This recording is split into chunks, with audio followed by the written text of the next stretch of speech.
Space Shuttle, this is flight safety.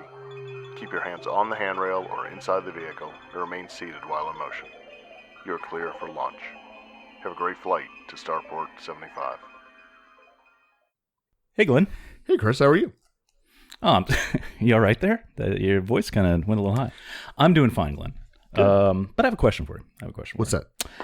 Have you ever, has like a friend ever asked you to do a favor for them, or like, hey, let's go. You want to go to this party? You want to do this thing? And you're like, in the heat of the moment, you're like, sure, that sounds like a fun thing to do. Let's do that. And then it comes time to do that thing, and then you're like, what the hell am I doing here? Why am I doing this? Have you ever had that kind of situation? Yeah, that's my normal life.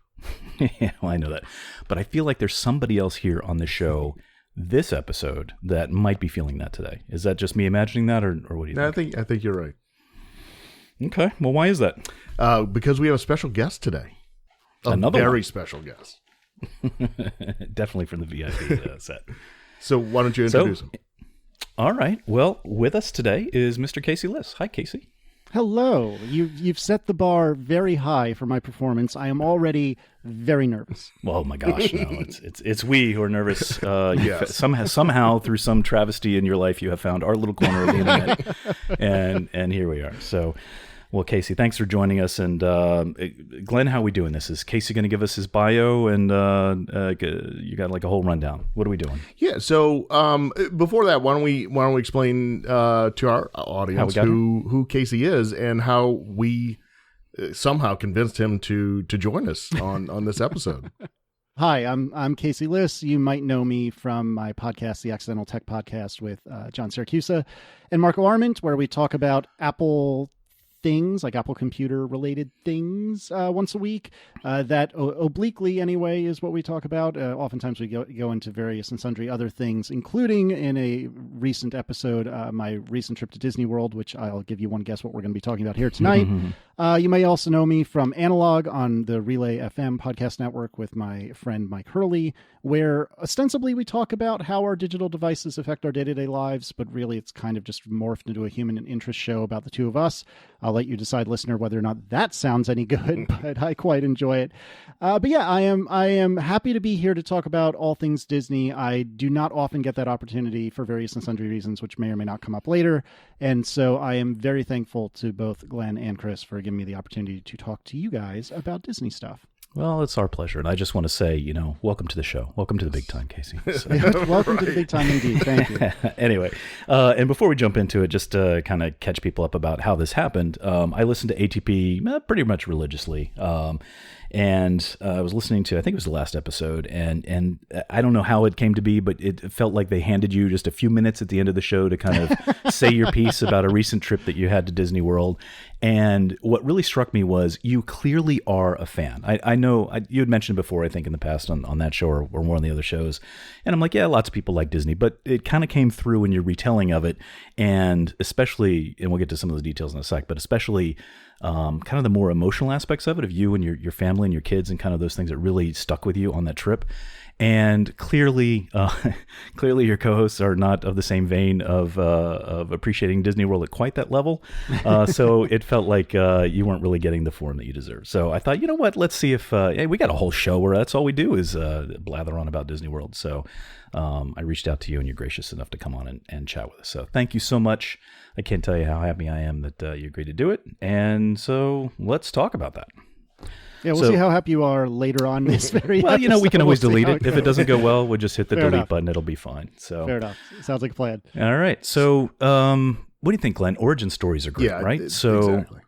Okay. So Casey, would you mind telling us like how did you come to be a fan of Disney World? What was like your first exposure, that kind of thing? Where'd this all start with you? Yeah, so I probably should have like a list of all the times I've went, which I make it sound like it's been 100. It's been like 4 or 5, and exactly what ages I was, and which family members were around at the time, and so on and so forth. But it's actually my early exposure to Disney. I only vaguely remember when I was fairly young. I think I was like 4 or something like that, which would have made this the mid to late 80s. I went to Disney World for what I vaguely remember to be the first time. And about the only thing I remember about that was that we stayed in what I think were tree houses in Fort Wilderness. They do not exist anymore. But I very vividly remember that whatever it was we were staying in had a spiral staircase, and I thought that was the coolest thing I'd ever seen. Now, I can justify that because I was like 4 at the time, but truth be told, at age almost 38, I still think spiral staircases are the coolest thing I've ever seen, but be that as it may. I don't have a whole lot of memory of that. I went again once in, I think, high school with my family. And then I was a real big nerd in schools. I'm a real big nerd now. And I was a member of FBLA in high school, which is the Future Business Leaders of America. Yeah, and when you go to high school in Connecticut, it's a little teeny tiny state with not that many high schools in it. And the FBLA had like various statewide competitions and then national competitions for various things, which were basically like multiple choice tests that if you did real well, you could, in the state, you could go on to nationals. And I was one of like probably 20 or 30 people that took some sort of like computer literacy thing in like 2001 or 2002 for FBLA, or excuse me, I'm sorry, it was late 90s. So it would have been 96, 97-ish. For FBLA, and I qualified for nationals. I was second in the state, so I got to go to Disney World for nationals. And this was, I think it was 96. And we stayed in either the Swan or the Dolphin. I don't recall which one. And we were really not supposed to do anything without our teachers around. And I was a super straight edge kid. And so within about half an hour to an hour of arriving at the Swan or the Dolphin, we were in some like former classmate that had moved down to Florida's car going to buy groceries because none of the other guys I was with had any money to spend at Disney World because their parents apparently thought it was all paid for. I don't even know. But next thing I knew, 15-year-old straight edge me is in a car with this random stranger I don't know buying groceries and turning our sink into like a makeshift refrigerator. It was a disaster. Wow. But, okay. yeah, it was a mess. But the next Disney experience was the one that I think that really stuck with me, which was right after my freshman year of college. And my immediate family, so my parents and my two younger brothers, myself, all went down to Disney. We stayed in one of the cabins at Fort Wilderness, one of those standalone things that's like a bedroom or two or something like that. And we spent the week there, and I vividly remember that. In fact, I remember sending my very first text message ever, which was me telling my dad that that my mom and I were going to go to ride Rock and Roller Coaster one last time before the park closed. That was your first time? That was your first. Sorry to interrupt. That was your first text message? Yep. The first one I remember anyway. Yeah, okay. Fair enough. We were separated. Yeah. We had just gotten cell phones. And this was like 2001, I believe. And so, I just got my first cell phone, and mom and dad had finally upgraded from something like a StarTAC to something semi-reasonable, some Nokia or whatever. And so anyway, so that was my first real experience that I remembered. And then my wife and I, when we got married, we honeymooned in Disney. My wife, Erin, is a humongous Disney film fan, but had never had the opportunity to go to Disney World as a kid. And so we decided we were going to honeymoon in Disney, and we stayed at the Grand Floridian and were forever ruined for all other resorts. And not because the Grand Floridian specifically. I actually was not that impressed with the Grand Floridian, but being on the monorail is critical in my personal opinion. Perhaps we'll talk about that later. And so anyway, if they're running, if they're running, well, fair enough. So we stayed at the Grand Floridian. I was able to ride in the front of the monorail, which maybe we'll talk about later, which was amazing. R.I.P. And then for her 30th, I surprised her and had her pack 2 different suitcases, one for such and such weather report, which was unbeknownst to her, London, England. Another suitcase for Orlando, Florida. Again, she didn't know which one was which, and she didn't even know the locations. She just knew one was hot and one wasn't. And when we got to the airport, I went up to the desk and said, "Hi, I'm checking in to go to Orlando, please." And she said, "Wait, what?" And so awesome. We did that for her 30th. And then very briefly, I promise the story's almost over. No, very briefly, when my son, who is now 5, when he was like 8 months old, we were in the Florida area for a wedding. And it was right around our anniversary, coincidentally. And so we did a couple of nights at one of the DVC rooms at the Polynesian, which was really lovely, despite the fact that we accomplished almost nothing because in between nap times and feeding times and everything else with an 8-month-old, there was no time for anything. And then most recently, my entire family, which is my wife, Erin, as mentioned, our son, Declan, and our daughter, who is freshly 2 as I speak to you now, Michaela, all of us went down to Disney this past October, just before Halloween, to celebrate Declan's 5th. And we stayed at Bay Lake Tower, which is one of the DVC resorts, in this particular case, that's adjacent to and connected to the Contemporary. We had stayed at the Contemporary for Erin's 30th in the actual Contemporary Tower itself. And I had a really great experience with the DVC thing, and had done that via David's Vacation Rentals, which is a third-party brokery thing, which I'm sure you guys are familiar with. But I'm happy to talk about that experience if you'd like.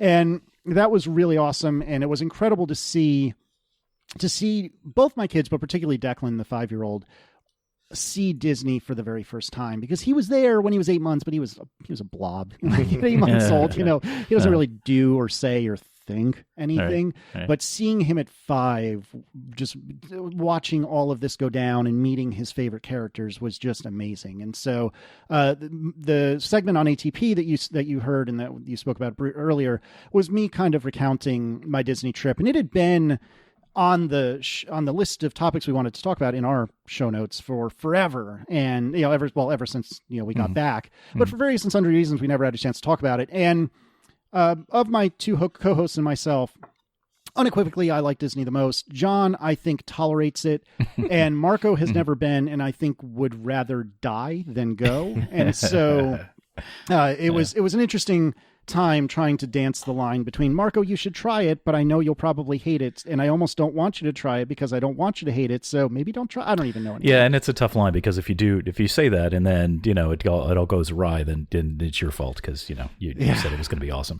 But I think it was you that said it. I don't know if it was one of your other co-hosts, but I think it was you.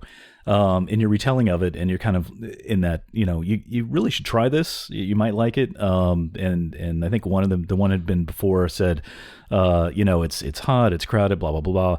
And I think you said it's all of those things. It's the most miserable experience because of the heat, because of the crowds, etc. But aside from all that, it's still one of the most amazing things ever. Yeah. Am I properly attributing that to you? You probably said it better, but yeah, I mean, I think you're absolutely right. Especially since, if you consider, my honeymoon was late June, my wife's 30th birthday is the end of August, so we chose arguably the worst possible times to go to Disney World for these 2 trips. Yeah. For this one, late October, that's a good time.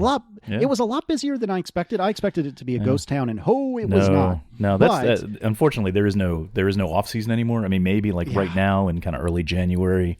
It's probably the best off season you can get, but no, October's actually kind of busy now. There's lots of stuff going on in October. Everybody kind of found out that was a good month to go. So, but at least it's cooler. So exactly, and we were able to catch the end of Food and Wine, which I'd never done, which was very good. Oh yeah, okay.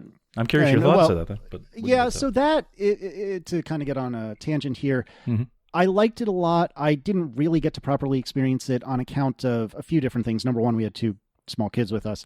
Number 2, I'm not a big wine drinker. I like me some alcohol, don't get me wrong, but wine and beer both are not really my thing. And number 3, the real travesty of our experience with Food and Wine was that we were only in Epcot a couple of times, because again, we were trying to cater to the 5-year-old, not what we wanted to do. The best place for that, yeah. And it's not the best place for him.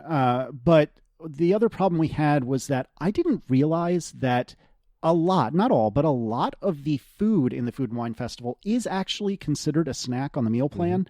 And so we had gotten the meal plan for ourselves, and I could make a passionate argument both for and against the meal plan. But what it comes down to for me is that I like not nickel and diming my way through the week. And that's why we do it, even though it's probably not the most efficient use of our money.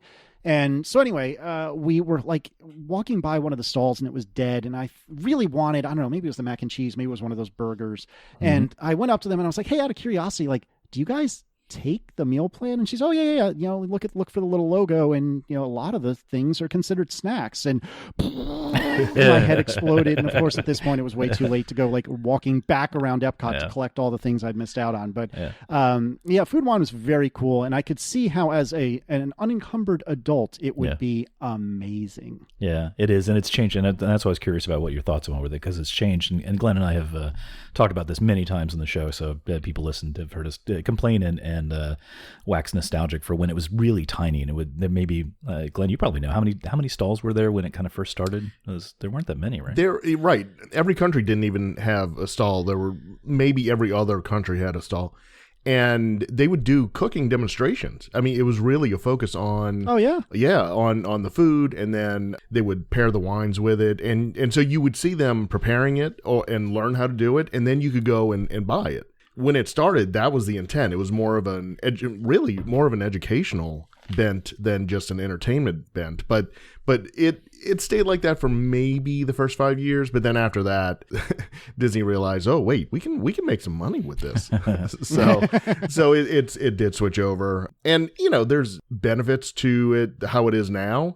There's a lot more food available. They have stands for not just the countries that are represented, but also they bring in probably 10 more and line them up around the lagoon. And so there's a lot more offerings now, but it's definitely not like it used to be.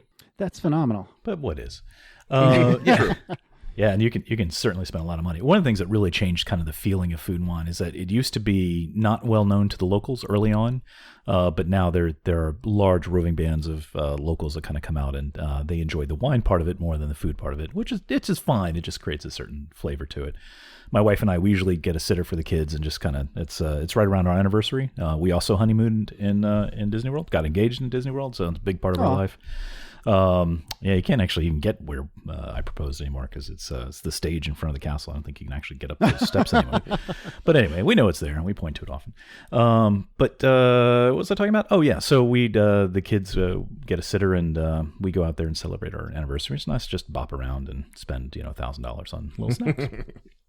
You've done the food program, right, Glenn? I've never had the chance to do that. Yeah, and Casey, you're actually right. I mean, there are, you could make the case either way because I've done it. After I got back, I said, I don't think we were wise about how we use the program. And I think the younger your children are, the less economical it is. I think as they get older and they're eating more full meals, then absolutely, that is, you could definitely max it out. But when I did it, my kids were, oh man, they were probably around 5 or 6, and it was almost like a waste of food. But we ordered everything we could because we didn't, because we already paid for it, right? And so and yeah, the free snacks. I completely messed up the snacks. I had so many left at the end of the trip that we went to I think a lot of people do this, go to the food court at the hotel and you're just picking up like bottles of Coke and candy and popcorn and everything else. So I definitely did not do that right the first time I did it. I'm surprised you usually you have your spreadsheets. I know. That's why it's like, oh my goodness, what was I thinking? Well, for what it's worth, I think it was after Aaron's 30th, so this would have been 2013. I believe I had captured all of or collected all of the receipts, and I got back home and compared. Okay, granted, I would have bought less had I been doing it piecemeal. I just like you said, Glenn, that when it's quote unquote free in the sense that it's already been paid for, I just went hog wild and got whatever I wanted. But let's assume I agreed with myself or with Aaron, we're going to go hog wild and buy what we want. Would this have been more money if we had done it a la carte rather than the meal plan? And I don't remember which one was more expensive, but it was within like a couple $100. And when you're talking about a $5,000 to $10,000 vacation, it's like at that point, who cares? Whatever. And I agree with you as well that for our kids, so Michaela at the time was just shy of 2, and so she wasn't eligible for the meal plan. Declan at 5, or he turned 5 one of our last days there. I don't think it was really worth it. And one of the things that we had done was we had used Garden Grocer, which is one of the several grocery delivery services that are in Orlando. And we had some basics brought to our room. And remember, this was a DVC room, so I don't know if all of them do, but certainly this one had a full kitchen, or full kitchenette, I guess I should say. And so we had, among other things, delivered like peanut butter and sandwich bread. And a lot of times, especially for lunch, the kids were almost happier to just have a peanut butter sandwich that we had made that morning than they were to have whatever concoction, they could have had at that particular restaurant. And also, as good as I really truly believe Disney's meals are for adults, they're kind of garbage for kids. It's the same like mac and cheese, chicken nuggets, burger everywhere, pizza, it's only 4 or 5 options almost everywhere. And there are certainly exceptions, don't get me wrong, but especially the counter service places, it was almost exactly the same everywhere we went. And so if I were to do it over, I don't know that we would get Declan a meal plan, but I would definitely stick with the one for Aaron and me. The next trip after we did the dining plan, we didn't do it. And that's what we did. We just bought 2 entrees for my wife and I, and we pretty much just fed the kids off of that. We split the hamburgers, whatever, because it was plenty enough food. Yeah, absolutely. And also, like, early on in the meal plan, when we honeymooned, I think it was one of the first years. This would have been 2007.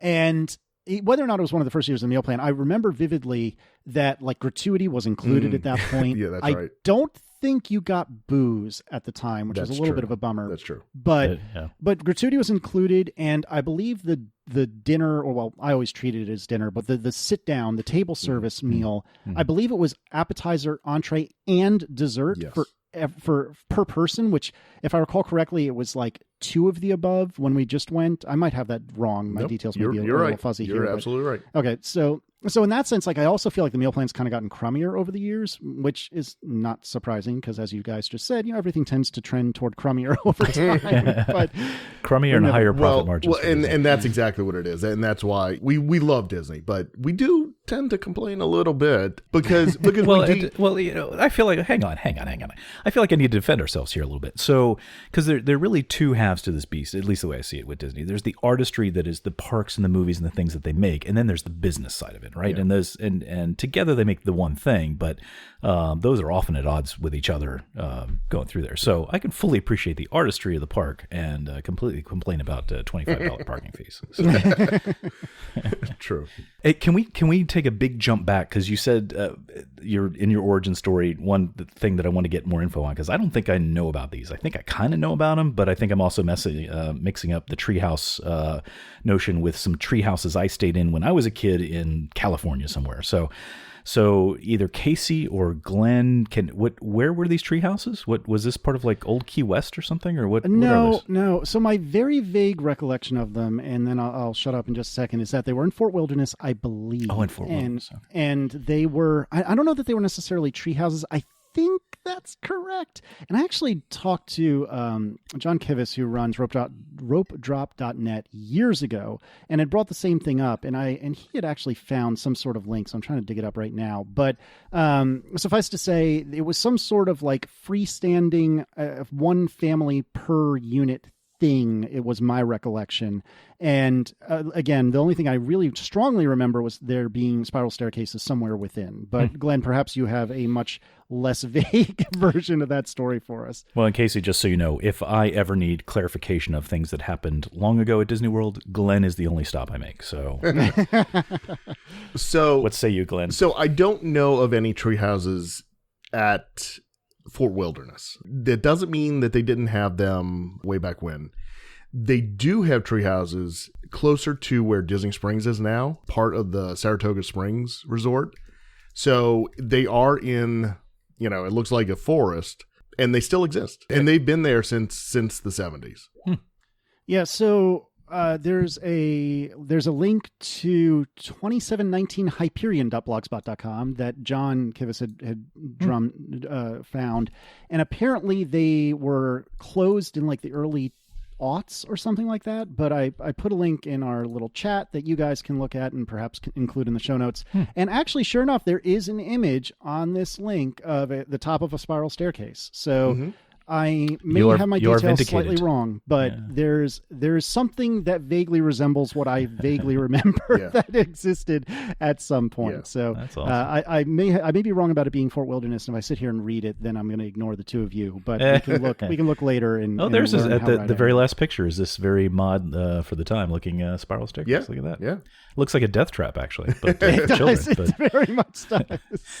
All right, fair enough. You survived, obviously, so that's good. All right, awesome. So did I count right? You've had like 5 trips to Disney World, is that right? Something I don't want to steal any away from you. So if it was 6, I miscounted, but it felt like it was somewhere in there.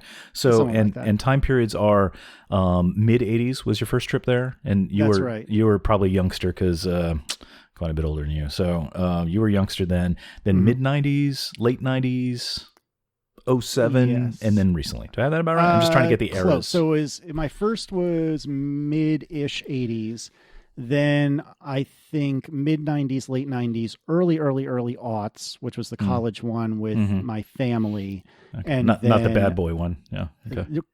Correct. Yeah. That would have been the late 90s one. That's right. I'm such a bad boy. Anyways, and then 07 for Honeymoon, 13 for Aaron's 30th, and just late last year for Declan's 5th. Nice. Okay. So the 80s one, what, and you're pretty young, but what stood out to you other than the spiral staircase that's the thing, is that I was too young to really remember any of it, which is depressing because I was like a year younger than Declan was when we just went. Okay. And so all I know is he's not going to remember any of this. And one of the things we discussed on ATP is that the more distance I get from our trip, this most recent trip, the more I wonder if in ways I didn't expect, this trip was more for me and Aaron than it was for him. Like, obviously on paper it was for him. It was for his 5th birthday. We did the things that we thought he would want to do. We planned dinners at places we thought he would enjoy. We did way more time in the Magic Kingdom than Aaron and I would have chosen to do because that's the one he liked the most. We rode Space Ranger Spin about 11 billion times because that's what he liked the most. But nevertheless, the more I think about it, the more distance I get from it, the more I think that this trip will fade from him very quickly, and it will be but a feeling, if nothing else, before too long. And yet, in particular, we did the Chef Mickey's at the Contemporary. We did dinner there once, and I spoke about this on ATP. And that was the first real interaction he had with any of the characters, be it in the park or in a restaurant or anything. And looking at his face, looking at Mickey Mouse with this just unbelievable smile from ear to ear, I will cherish that memory for the rest of my life. And I was lucky enough to get a couple of decent pictures of it. Suffice to say, imagine a little 5-year-old boy just with unadulterated pure joy. And there are other places you can see that in the world, for sure. You do not need to spend $5,000 to $10,000 and go down to Orlando, Florida, or perhaps Anaheim to go see this. But to me, and granted, I carry a lot of, I'll say baggage, but that has a negative connotation to it, but I carry a lot of weight, perhaps, because I do love Disney and the parks particularly so darn much. But to look at Declan looking at Mickey Mouse, holding his little stuffed Mickey Mouse that he was so excited to show the real Mickey Mouse, like looking at that happen and watching that happen was a phenomenal, amazing experience that I would have paid 10 times the money for. Yeah, sure. Yeah, sure.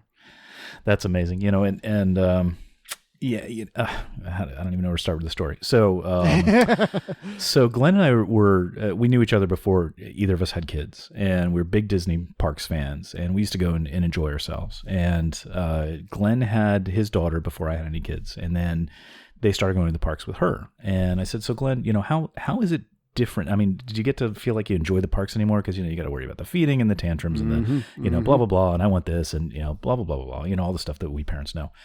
And I'll never forget that he said, you know what? My enjoyment now is seeing the park through her eyes. And and I didn't have kids yet. And I'm like, you know, I mean, I'm somewhat intelligent, I think. So, I mean, logically, I understood what that meant. But it wasn't until I had kids, and then I could start to take my boys and kind of show them and let them discover what they discover, and, you know, have that sensation when they, you know, see the real Mickey Mouse and all that. So totally get it, and you're right. It's but that's okay that it's, you know, more for you guys. You guys do a lot of work as parents, so it's okay.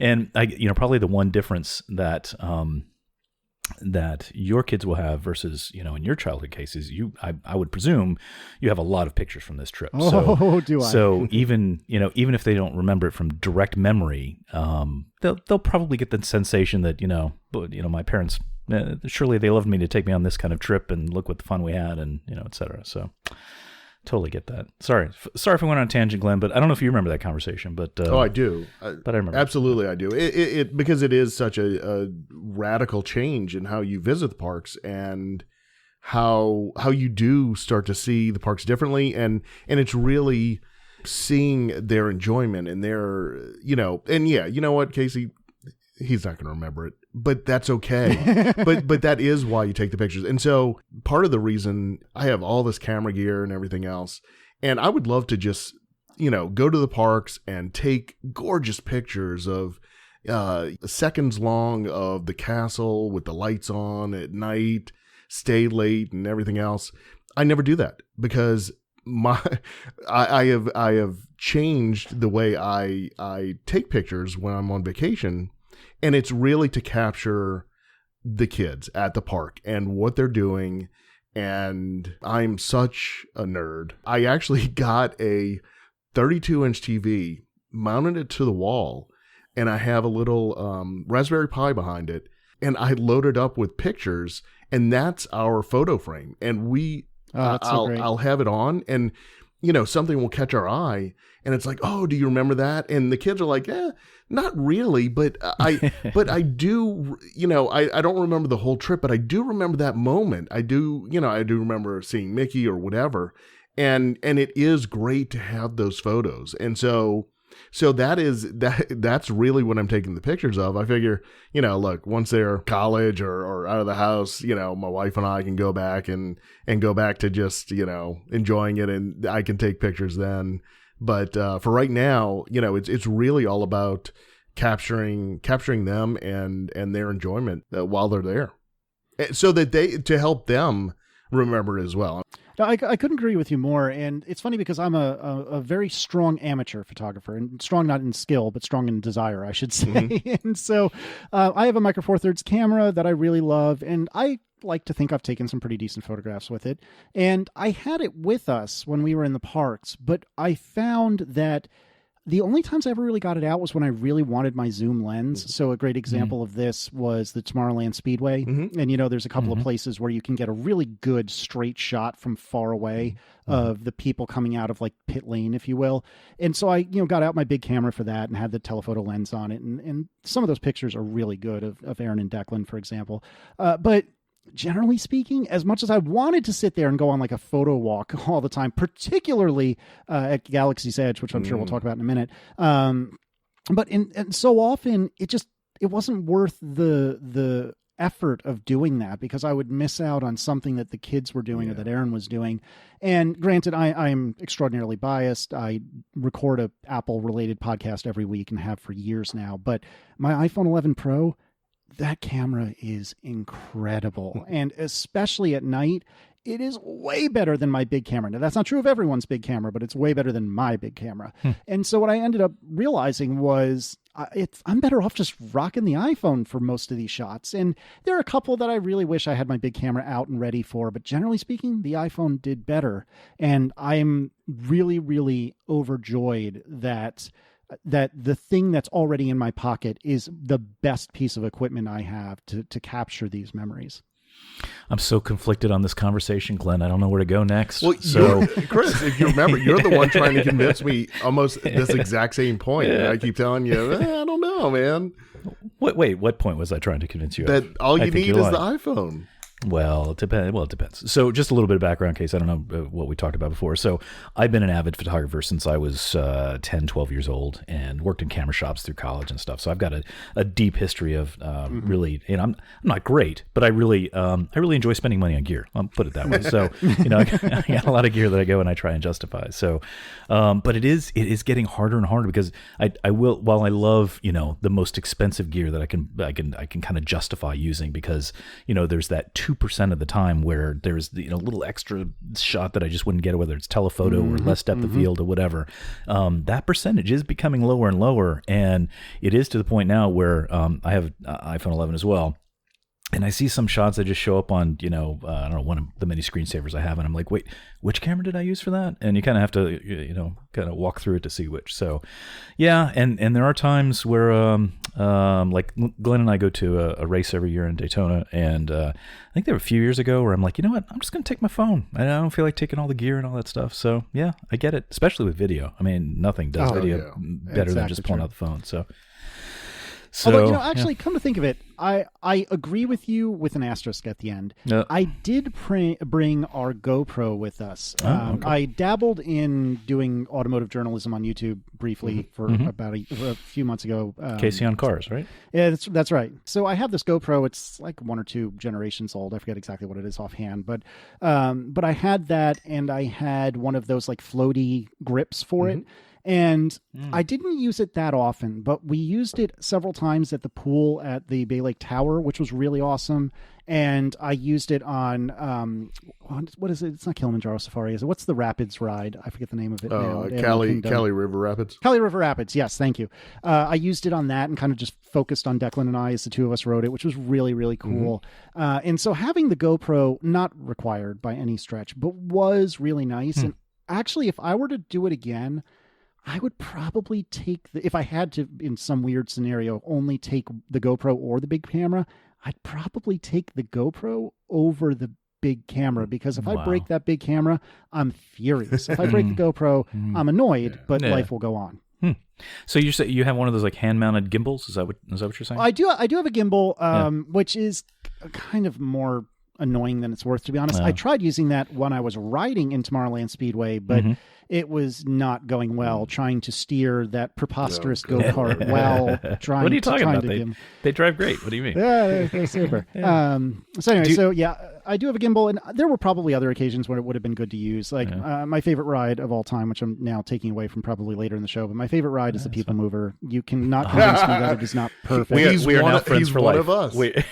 One of us. There's nothing you can do to convince me that People Mover is not the best ride. That's fantastic. I was not expecting although, that. Actually, I hear Rise of the Resistance is darn good, and we were just a few weeks too early for that. But okay, yeah, that's right. We haven't been on it either, so no People spoilers. Mover.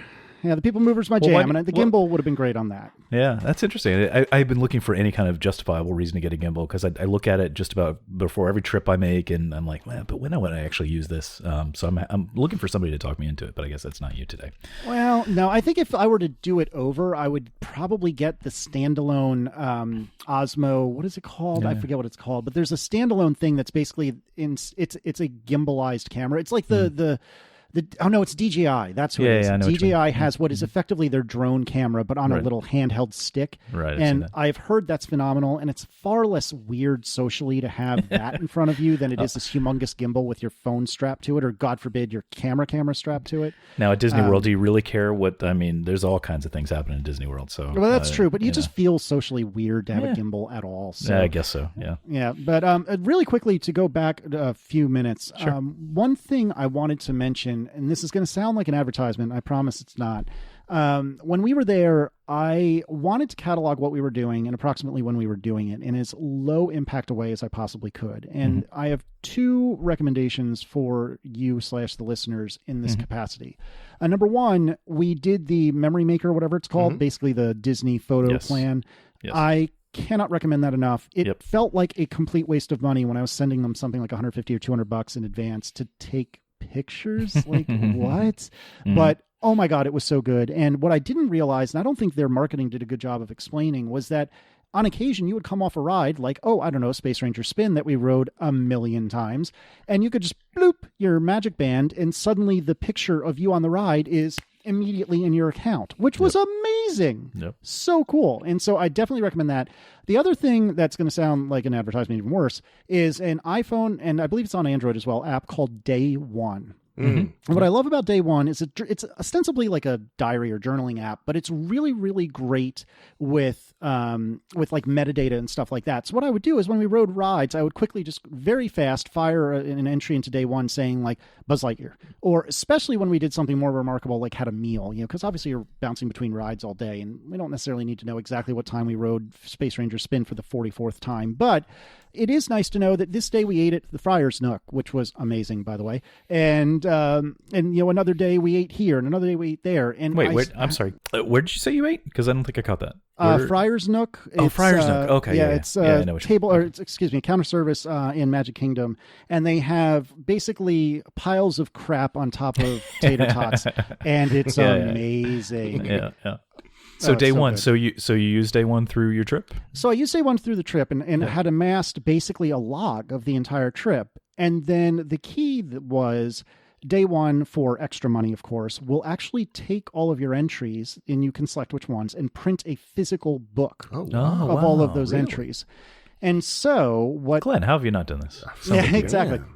And so what this means is I effectively have, because I did one of these and printed it for Christmas for Declan, he now has a book that represents his 5th birthday trip with pictures awesome. and where we were and some of the things we were thinking. Some of the things that Aaron and I were complaining about got hidden, but were not printed.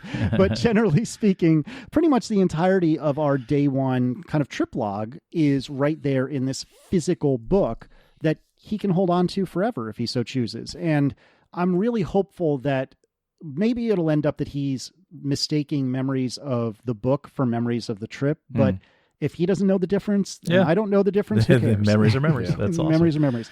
And so if you're doing one of the, like, I know you guys at least at one point in your lives, tended to go a lot more frequently than I do. But especially if you're like me, where this is a once every several year occurrence, I cannot recommend the Memory Maker, but also something along the lines of day one. Whether or not you print the book on the other end of it, it is still cool to be able to look back on exactly what you were doing and when you were doing it and so on. Yeah, I looked at that app a few years ago because I've always aspired to be a good journaler, but I get through about one day and I forget to keep up with it. But that looked kind of interesting. Seems like something you would do, Glenn, on one of your trips. No? Yeah, you have a trip coming up. You should do it on that. I do.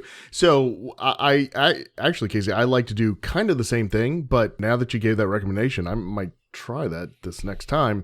So what I do, I'm on Swarm. Used to be Foursquare, right? Mm-hmm. So I use it to check in to every ride. When we're in line, I go ahead and check in, and I don't tweet it out every time because that would get really annoying. But but it saves it, and you can go back and look and see. And then the other thing is, you are 100% right.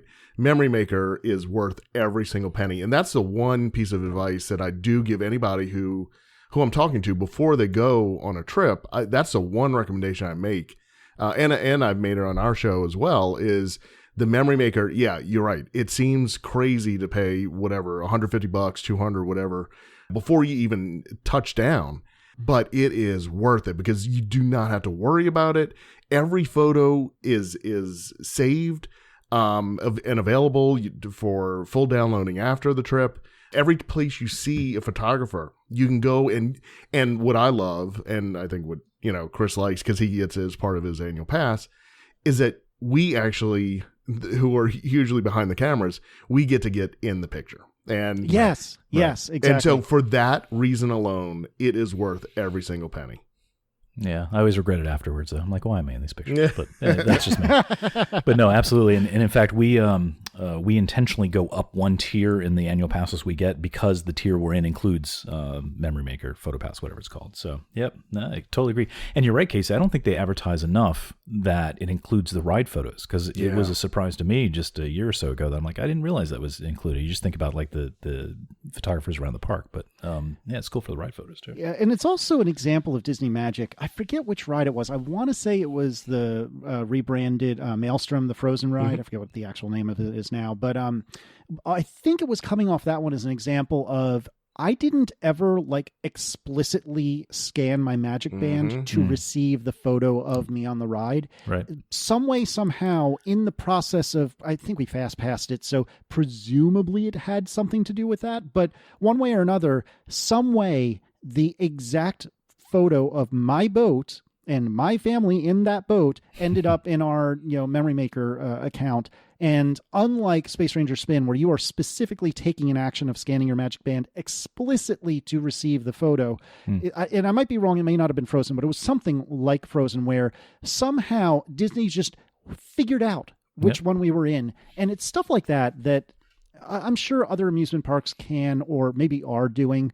But at Disney, it just feels like pure freaking magic. And that was a silly, but a great example of it. Yeah, they've done a good job with Magic Bands. And yeah, I think there are some rides where they have extra sensors and stuff, and they're able to figure out exactly who's at the picture spot. Some they can't. It's been amusing. Sometimes we've gotten other families shown up in our folio, but whoops. Most of the time it works. Glenn and I talked to it, a few years ago now, I think. But do you know, every day there are literally 1 million photos that go through PhotoPass, and that many of those are managed by people. So, for instance, did you have any? What are they called, Glenn? Where you have like little special characters and stuff? There's a name for that. Yeah, there is. It's like a magical moment or something like that. Yeah, whatever. Oh, I know what you're thinking of. Did you where like they tell you to pose a certain way and then they superimpose some other some character thing? Did you guys do any of that? Yeah, so there are two examples of that. I was actually at the very end. It might have been on Declan's actual birthday that they took the two kids and had them stand in front of Cinderella's castle, and he had him hold his hand up, and then they photoshopped in a like a series of balloons, like as though he's holding like a wad of balloons. And then I don't know if this classifies for what you're thinking of, but at Galaxy's Edge, when we got a shot in front of the Falcon, they were like, okay, no, just turn around, look at the Falcon, and just stand still and like admire it for a minute. And we're like, and they have the motion. Okay, like what? Why? But sure, if you say so. And they didn't explain it to us at the time. And then we got home and looked at our pictures from the day. And sure enough, I think they have what is a reasonably regular digital, I almost said film, digital camera, like halfway across the park. And then they animate in this like zoom and make a video out of it. Yeah. It is so freaking cool. I guess it's actually a zoom out, I should say, but it's still so freaking cool that, there's a still of us looking at the Falcon and they zoom way out so you can see all of Batuu or whatever it's called at Galaxy's Edge. It was so freaking cool, and I never expected that to happen. I haven't seen that either. Sounds great. That's awesome. I thought that this was a known thing, but in case you weren't aware, so there's an obvious photo spot right in front of the Falcon, and you can get a still done there, which we did. But like I said, if they turn us around and back away a little bit, and they say, just look at the Falcon and stay still for a minute, and then they're like, okay, you're good. And what happens is they show a shot of the four of us, in our case, looking at something, and you can't even tell what it is. It's obvious it's Galaxy's Edge, but you can't tell what specifically it is we're looking at. And then the picture zooms way out, so it's clear that there's a camera physically mounted on the opposite end of that little opening area, courtyard, whatever you want to call it. And I looked at the metadata on the picture, and I forget exactly what it was, but it was like a Nikon, like DSLR or something like that I guess they're remote firing. And so it's a huge still that presumably they have animated a uncrop. I don't know what the technical term is for it, but they've cropped it way in to start, and then they blow it way back out to end. And so it's this like 5 or 10 second video, and I think they have like a couple of cheesy animations and like sound effects on it, but it is unbelievably cool, because never in a million years did I think that's what was going to come out of us staring at the Falcon for a minute or two. I had not seen that. No, I need to get back there. So, since you mentioned Galaxy's Edge, and I don't know how big of a Star Wars fan you are, so I mean, if you want to kind of give us some range of that, but what were your thoughts about Galaxy's Edge? Go ahead. I'm a Star Wars fan. I'm not a Star Wars nut, which probably makes me a pretty bad nerd. But I definitely like Star Wars. I definitely think it's cool. I don't bend over backwards to get tickets to when the new films come out. I see them in the theaters, but I don't have to see it in the first day or even week. Okay. And I enjoy it. Aaron, of the two of us, I think enjoys it quite a bit more. And in actuality, watching her turn the corner and seeing the Falcon in front of her was almost as good a moment as seeing Declan beating Mickey for the first time. Almost. She was just flabbergasted. Oh, wow, that's awesome. We only had a little bit of time at MGM. I came of age when MGM was a thing, and I can't strike it from my vocabulary. Same. So we only had a little bit of time at Hollywood Studios. I think one or two. I think we only went once, actually, during the day. And then I went back by myself one night when the kids were asleep, which was very kind of Aaron to just take one for the team and chill it in the hotel room while I could go back. So anyway, I went once at night, once during the day, and I think that was it. And it was extremely cool in general, and I really, really liked it in general.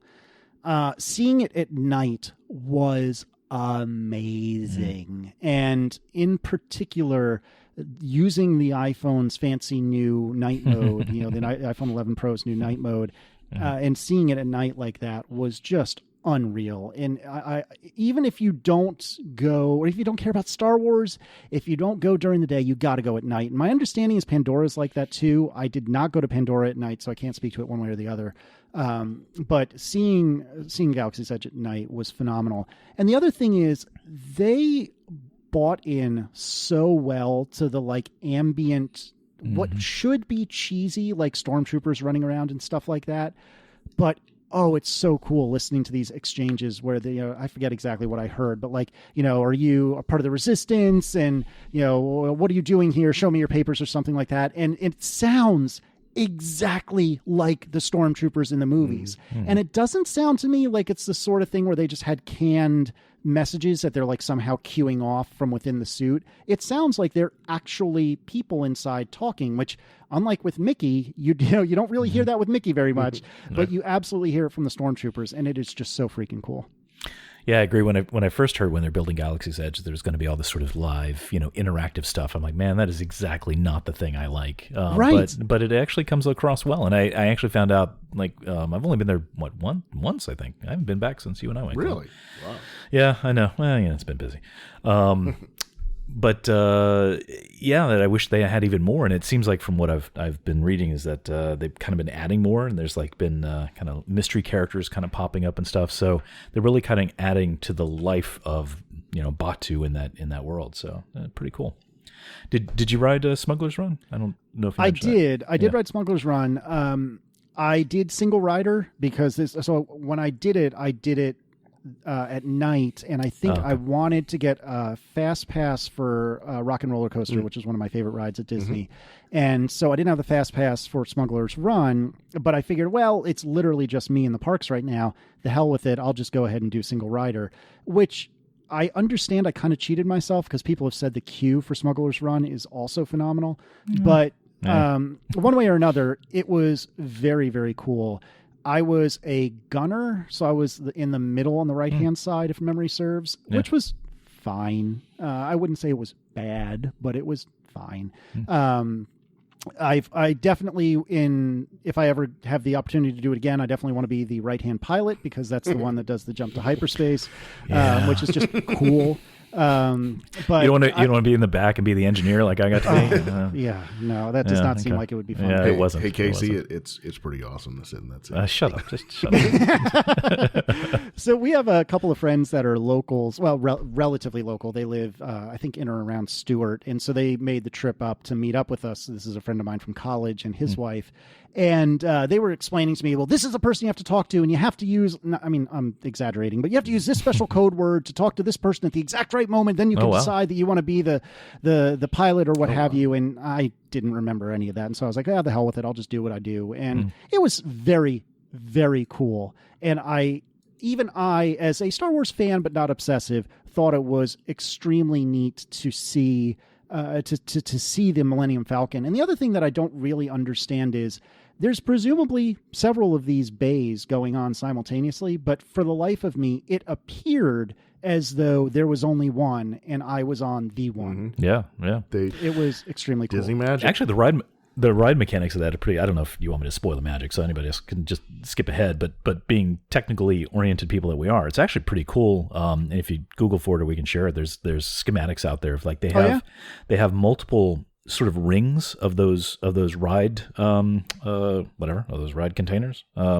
So like each ring has like, I don't know, 4 or 5, 7, I don't know. There's a whole bunch of pods, and basically they kind of go in a circle as the rides complete for each one of them. So it's actually pretty amazing how they get so many people through at one time. But I didn't explain that well. But we'll follow up. I got you. but basically, they're on like a circular thing that spins with a few of those pods on each one of those things that spin. Yeah. So. Personally, I didn't. I think I mentioned it before. I didn't care too much for the ride, mainly because I was in the back and engineer. Because Glenn got the good seat, as he always does. It was completely random. Completely random. But I could have just sat on the Falcon for like an hour. Just let me sit here. Like I don't need to go in on the actual ride. Just let me sit here and play some chess. So. Oh, I totally agree. But and that's my only disappointment was they shuffled us through so fast because I guess one of those pods was ready right when we got up there. That I'm like, well, I want to look around a little bit. So. And I still haven't seen it at night, but it sounds like I need to get out there. So it's so good at night. That's part of the problem is I live local as well. So like, still with little kids, we're like, well, they got to get to bed and whatever. So I don't get out there at night as much as I want. So I got to make it out there. Maybe this week, Glenn, you'll be done. Maybe. That sounds like a plan.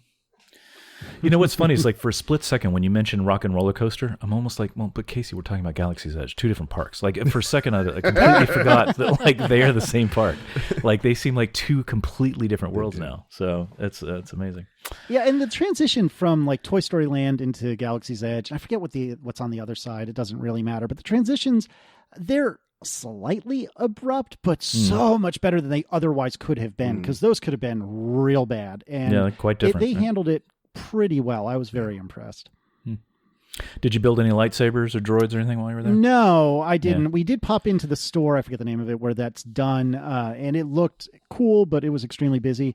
The one bigger regret I had is I really wanted to like catch a drink in the cantina, just get a drink in the cantina and just kind of chill and watch that all go down. There was actually a small line to get in outside of it, which perhaps is normal, but I was surprised to see at the time. And just, even though I'm sure the drinks were $85 a drink or whatever, and I don't know if they even would have tasted good, but to have a glowing blue drink that probably will not ruin my insides, that just seems like it would be neat, So I don't know. Hopefully another time I'll be able to go back and try that, preferably with Aaron, and that's the other thing is, here it is, this like one guy by himself rolling up to the bar. I don't know. Maybe I'm just too socially awkward for it, but it seemed a little aggressive. Yeah. Oh. You used to have to make reservations for that, Glenn, right? Is that still the case, or did that open up? No, I think you can just go and wait in line. I don't. Okay. They may take reservations still, but I think you can just go wait in line and just head on in after a certain amount of time. Okay. Cool. So on this trip, what else park-wise did really stuck out at you other than Galaxy's Edge? What obviously you guys spent a lot of time at the Magic Kingdom, sound like, with the kids their age. So yeah, the Magic Kingdom, it's the Magic Kingdom. I like it. Sure. That's where the People Mover is, so we'll always have a special place in my heart. But sure. That actually was also awful. So Declan, I love that little boy so much. A little bit of a scaredy cat. Did not care for the People Mover because I think most especially for all the dark parts. Oh yeah. And that was devastating. Like it made sense once I realized what was happening, but I didn't expect that in a million years, because I expected, if we put him on, and we didn't, but like for the sake of discussion, we put him on test track. I could understand if he was like, oh God. Right. But the People Mover, it's like the lazy river on land. Like, how could you find this to be challenging? And he found it to be challenging. So that was a little bit of a bummer, but my son's still traumatized by Astro Orbiter. He wanted to go on that thing so bad. I'm like, okay. We went up, and he liked it was terror for him, which I didn't expect. So you never know. I don't think I've ever done the Astro Orbiter, to be honest. You're not really missing it. Fair enough. This is the first time I can remember having done the Tomorrowland Speedway in forever and a day, for that matter. It's more fun with kids, right? It is. It absolutely is. Yeah. But Magic Kingdom, it was good. I still haven't done the Mine Train. The line was preposterous no matter what time we looked at it, and it didn't seem worth fast passing. I'm trying to think. So Epcot, I'd like to lodge a complaint about Epcot, if I may. Oh, okay. Oh, you're at the right show, buddy. This is this may not be a popular opinion. I like Leave a Legacy. Oh dear! Oh dear! All right, you know what? Go okay, so wait. Before you go on, Casey, I have a tile at Leave a Legacy. As do we. So we got it first day they started selling them. My wife and I went there and got it. So go ahead, Chris. Just because you made the mistake early doesn't mean that it wasn't a mistake. That's all. Here we go. Listen, so, I think I know what's going on here. If I can, before you blow me up, I should explain that it was when my family went right after my freshman year of college. So it was 2001 at some point. I don't remember exactly when. Yeah. We got a tile, and so when we went back for our honeymoon, when Aaron and I went for our honeymoon, we went and found it, and then. Imagine what it was like to have my then 8-month-old son putting his hand on this tile that 18, 19-year-old Casey and his family had put there, 5-10 years before. That was pretty cool. And what I am willing to share, and what you guys can put in the show notes, is my little blog post about that from several years ago. I think it was before they announced they were tearing it down. It was a really cool family moment to hold up little baby Declan and right next to the tile that my parents had bought when we were there. I understand why people may not like it, and I am absolutely going to give you a chance to tell me a new one. But for me, it really did cement in a really preposterous way, if I think about it logically, but that a little part of my family is always there. And I find that to be incredibly cool and incredibly moving in a way that I'm sure I would find preposterous and stupid if I didn't have a tile. So with that in mind, lay it on me. You just stole all my fire away, Casey. like you play the kid card and the hand in the moment. And now what am I going to say? Anything else I say, I'm just so I can't do that.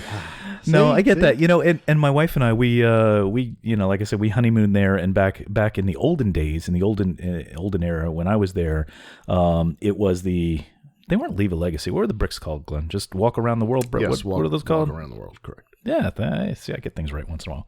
So we have a brick there that's it's actually near the Polynesian. So I mean, I get that aspect of it. I think I have no problem with the idea of Leave a Legacy. My problem was all about the execution and the fact that they I almost dropped an F-bomb, that they messed with my favorite park. And it came with a whole host of other changes that, in my head, they're all kind of mashed together. So when they put that giant 2000 sign that became the Epcot sign over Spaceship Earth, and they put up the tombstones out front, and they got rid of the lucite fountain. So in my head, that particular thing is all mashed up with all the other giant mistakes they made with my favorite park. So that's why I have a hard time with that. But you said something that I don't know if you realize. They are moving those. They did not tear them down. They're just relocating. I was aware that they are being moved. I did not find if they were there in October of 2019 when we were last there. I did not see where they were. I thought that they were perhaps like in between the moving and then new displaying, because it seemed like they were actively tearing them down when we were there. I don't know, Glenn, maybe you can fill me in on this, but I'm glad to hear that they will persist somewhere. But it almost sounded like the way the signage was written, it was like, you'll be able to see it somewhere else. Just leave us alone. It's in the Raiders of Lost Ark style warehouse. Yeah, right, exactly. Right. Yeah. No, do we know where they're going, Glenn? We just know that they've said they're going to relocate. Yeah, correct. No, we don't. I always joke that they'll be like in a bathroom somewhere or something like that. But no, we don't know yet. But you're right. They were tearing them down. They're all completely gone. They started on the the right side, which is actually the west side first, and then they moved over to the other side. But yeah, they're in storage somewhere. We don't know where they're gonna be reinstalled yet. I hope they're somewhere. Yep. I like Glenn's because he has a goatee, which I think he only had for about 10 months. Yeah, that's about right. No, in all seriousness, I had it for like a year, and then and that's when I took that picture. So forever immortalized in metal. Yeah. So anyway, but I can see why you like that, Casey. But, see. So wherever they pop up again, you can go visit over there, and I don't have to look at them. That's exactly right.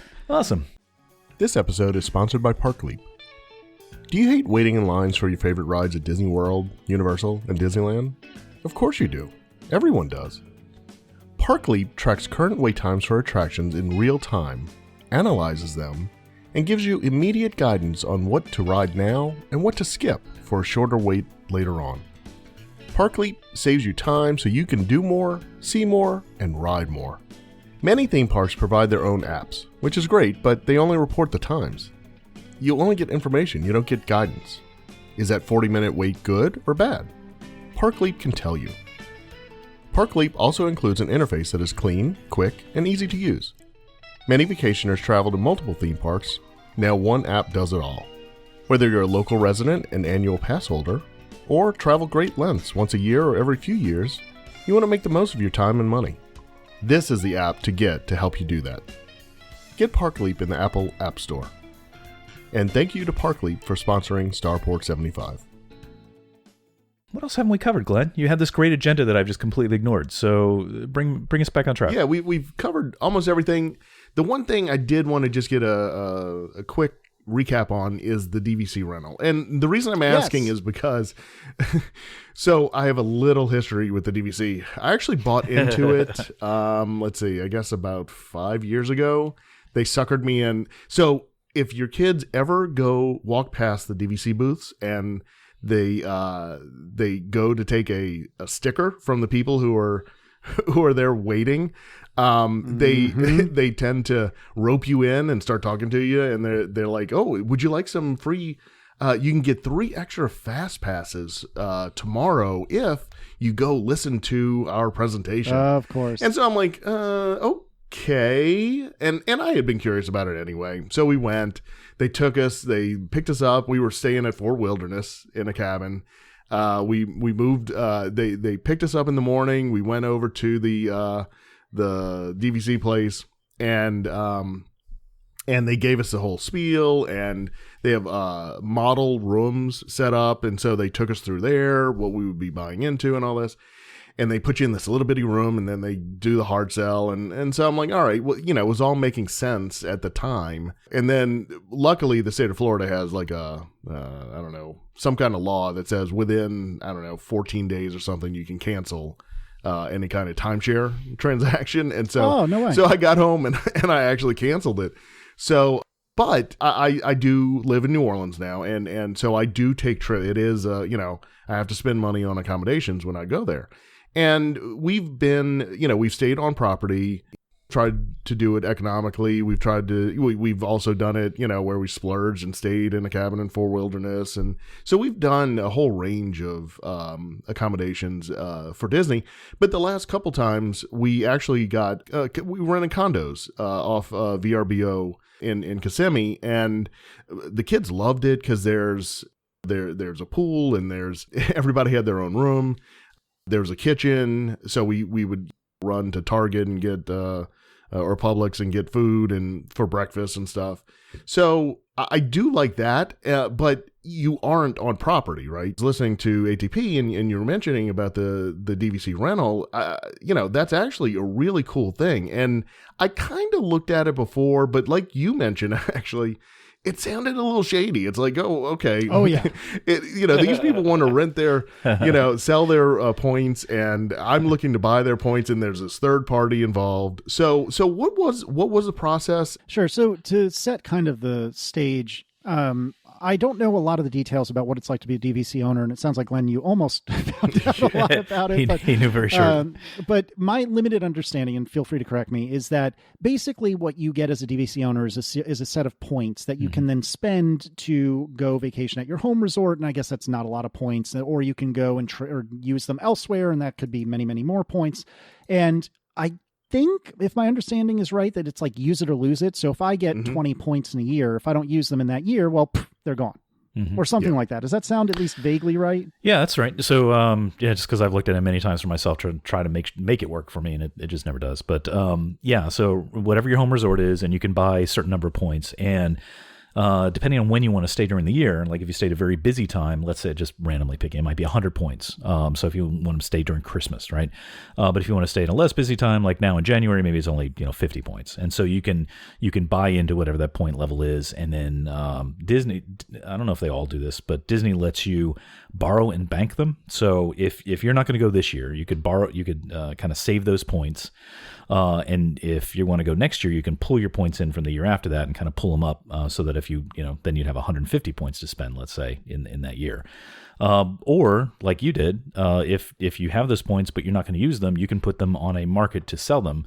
I'd like to know more about this because I know that Disney has like first right of purchase or something with these. So I didn't think Disney made this legit to do this, but obviously they do. So unless did you have to go in and use somebody else's name and say like, yes, no. I'm Mr. Tom Morrow and I'm here to say. No, not exactly. No? Okay. It's not too far away from that, but no. So the first right of refusal thing, I thought was more about when you cease to be a member at all. Yeah, right. To sell it to completely. Exactly. Yeah, right. So like if you had a membership and I wanted to buy it from you, I believe you have to go to Disney and say, wait, right. do you guys want it or can I sell it to Casey? I don't know how it works for like annual points, but it sounds like my general rough idea is correct. So you get this pool of points. If you're an owner, you get these pool of points. Maybe you know that you're not going to go this year. Well, you've spent a whole crap load of money on all these points because there's an annual fee, among other things, and you'd like to get some of that money back. So there are 2 or 3 that are fairly reputable sites that, from what I gather, that do this. The particular one I used is David's Vacation Club Rentals, which is at dvcrequest.com. Or apparently also dvcrentals.com. But anyways, there are a bunch of Canadians, which is a good start right there. And apparently what will happen is, as an owner, I go and say, okay, I've got 50 points at the Contemporary, and I would like to unload them, please. And then Chris, you as a regular schmo say, I want to stay at the Contemporary at such and such a time. Okay, that's going to cost me 50 points. And you go to this David's Vacation Rentals and I go to David's Vacation Rentals, and then they arbitrate and broker that exchange between the two of us. So I paid David's Vacation Club Rentals whatever their per point value is, which is a little bit more than I think what the point is actually worth or something like that, or maybe what it's worth on like the open market, if you will, because they obviously want to cut. Got to get their vig, yeah. Yeah, exactly. Okay. And then so you would pay them, then they would pay me, the owner in this hypothetical. And then what ends up happening is you as the renter would provide all of your information to David's Vacation Club Rentals. I, as the owner, then go into whatever the owner's website is and basically plan a stay on behalf of you. So I have to be, you're going to have to give me your name, your age, your children's name, your wife's name, et cetera, et cetera. And the actual owners have to book, all of that stuff. So you're like I can't talk. You are like their guest then, essentially. Exactly right. Yeah, okay. And so that's a little bit weird, but you're only providing like names and ages. It's not that big a deal. Sure. Where it gets very weird is the meal plan, because the owners have to book the meal plan and they have to pay for it too. So that means that what you have to do is you have to actually provide David's Vacation Club a credit card number, which they are passing to total strangers to buy you a meal plan. That sounds fine. What could go wrong? So for what we did was, at the time, although coincidentally it's not available anymore, at the time I could make a one-time use credit card through my bank and cap it at the exact dollar amount that or maybe, plus $50 that the meal plan was. Right. So if the meal plan was something like $1,500, I made a $1,550 credit limit credit card. And that's what I called to give to David's. And that's what they called to give the owners. And as it turns out, everything worked great. The only other thing that as a guest, you don't get instead of the owner is you don't get, I don't know if DVC gets turned down or like maid service in general, but you absolutely do not get it as a guest. And then additionally, if you have like a week-long stay, I think they come and get trash like twice or something like that. Like they don't do it every day. And I think maybe the maid comes once during a week or something like that. I forget, the details are on their website somewhere, but basically you get a lot less hand-holding from the housekeeping staff.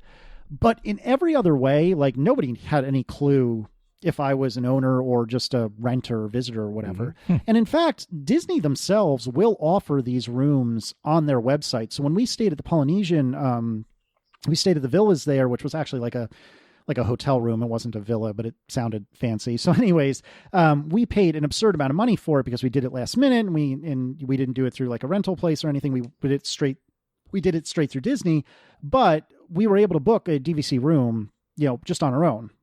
Now, with David's Vacation Club Rentals, I don't remember exactly what the equivalent room or what the rack rate, if you will. If I went straight to Disney, it would have been however many thousands of dollars for this room at Bay Lake Tower. But I recall that it was approximately 50 to 60% of what Disney wanted for that same room. Yeah, I'm just looking because we were going to go stay in September recently. I wanted to go stay at the Poly, and just the prices were going to be ridiculous. So, but looking like this in September, just to share, like at the, where are you, Polynesian? You're in here somewhere. There you are.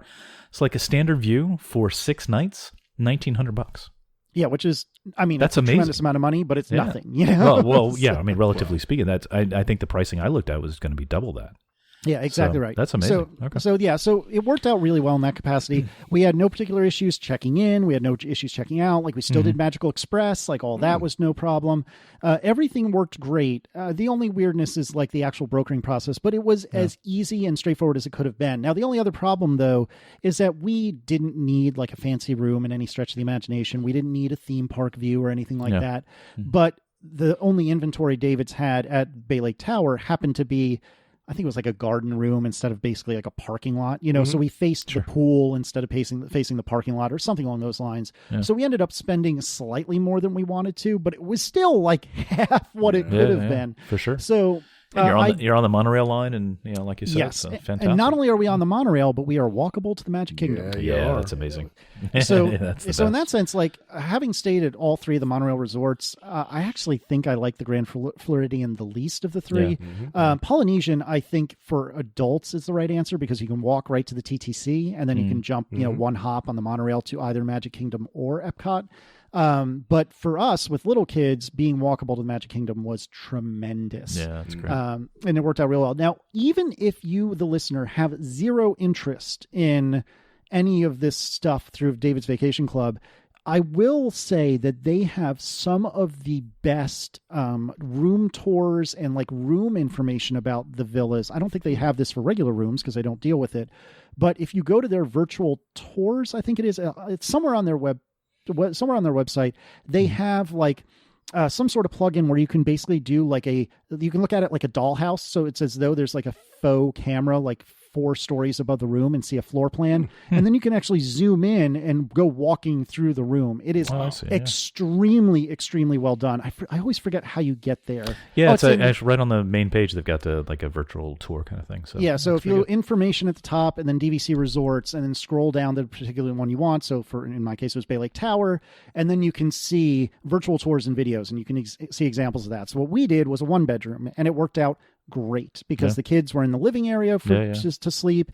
Aaron and I could just chill in the bedroom and it worked out tremendously. And again, it's not for everyone. It is a little weird. It definitely made me feel funny doing it all. I'm like not huge into Airbnb like that. I've done it, but it's not my favorite thing. I'd rather just pay a hotel like a normal human, but it ended up working out real well. And we were able to get much more room than we would have been able to have otherwise. Like, we really wanted to be at either the Contemporary or Bay Lake.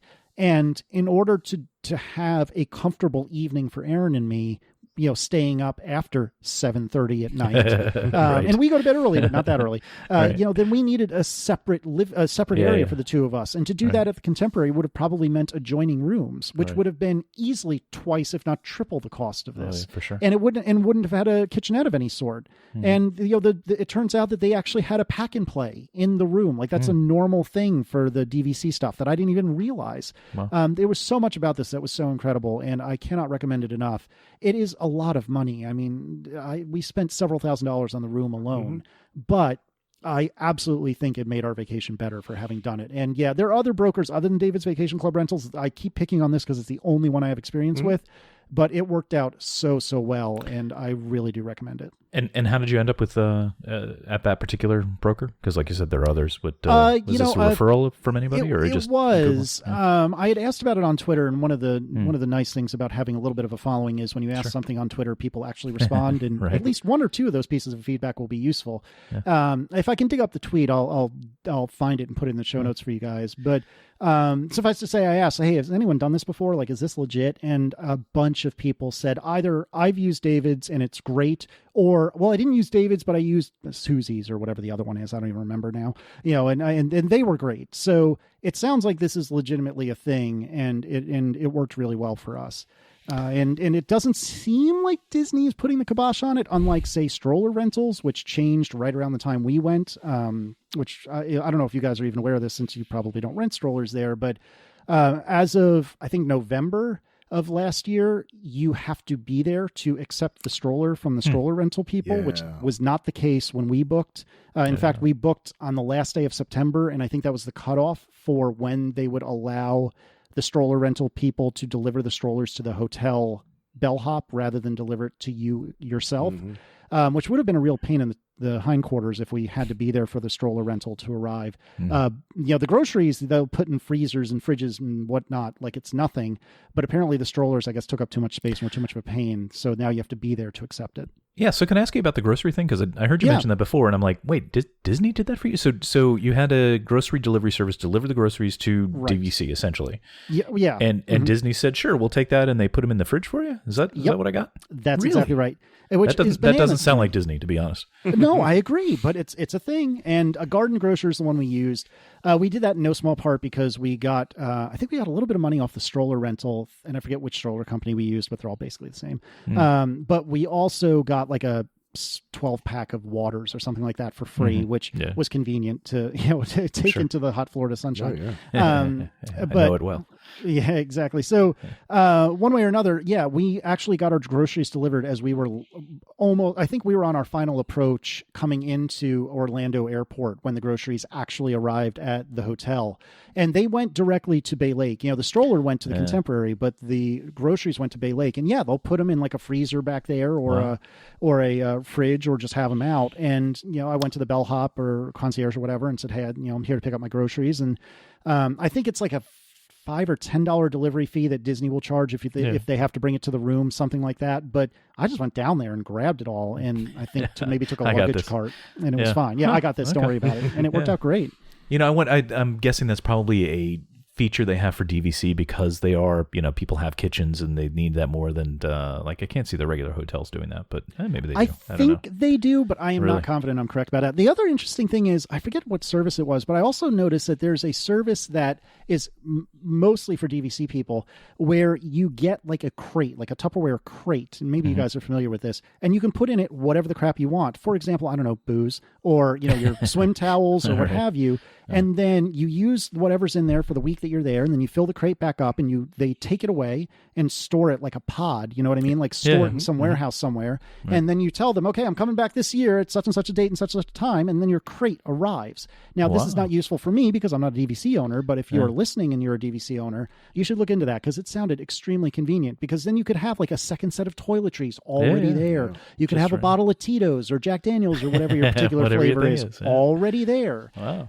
It seems like it'd be a very good idea. Yeah. So have you considered DVC at all? I mean, as much as you like, the parks and Disney and, I absolutely did. I never got to the point of getting suckered into, into a presentation, but I did look into it briefly. And what I gathered, having done only about 15 minutes of research on it, was that to buy in at the level I wanted to buy in was something like $40,000 or something absurd like that. And I love me some Disney World, gentlemen, but I don't love it that much. Yeah. And the other thing is, I don't know if I really. But Mr. Liss, that's the next 50 years of your family's vacation. Well, and that's the thing. I know you're saying that tongue in cheek, but also, I don't know if I want a vacation at Disney every year. Like I want a vacation at Disney every year, but do I want a vacation at Disney every year? Do I want to be committed to vacationing at Disney every year? Like, what if you want to go somewhere else, right? Exactly. And so it just seemed like it was asking too much. Mm-hmm. Like if it was a couple $1,000 and maybe I would have to pay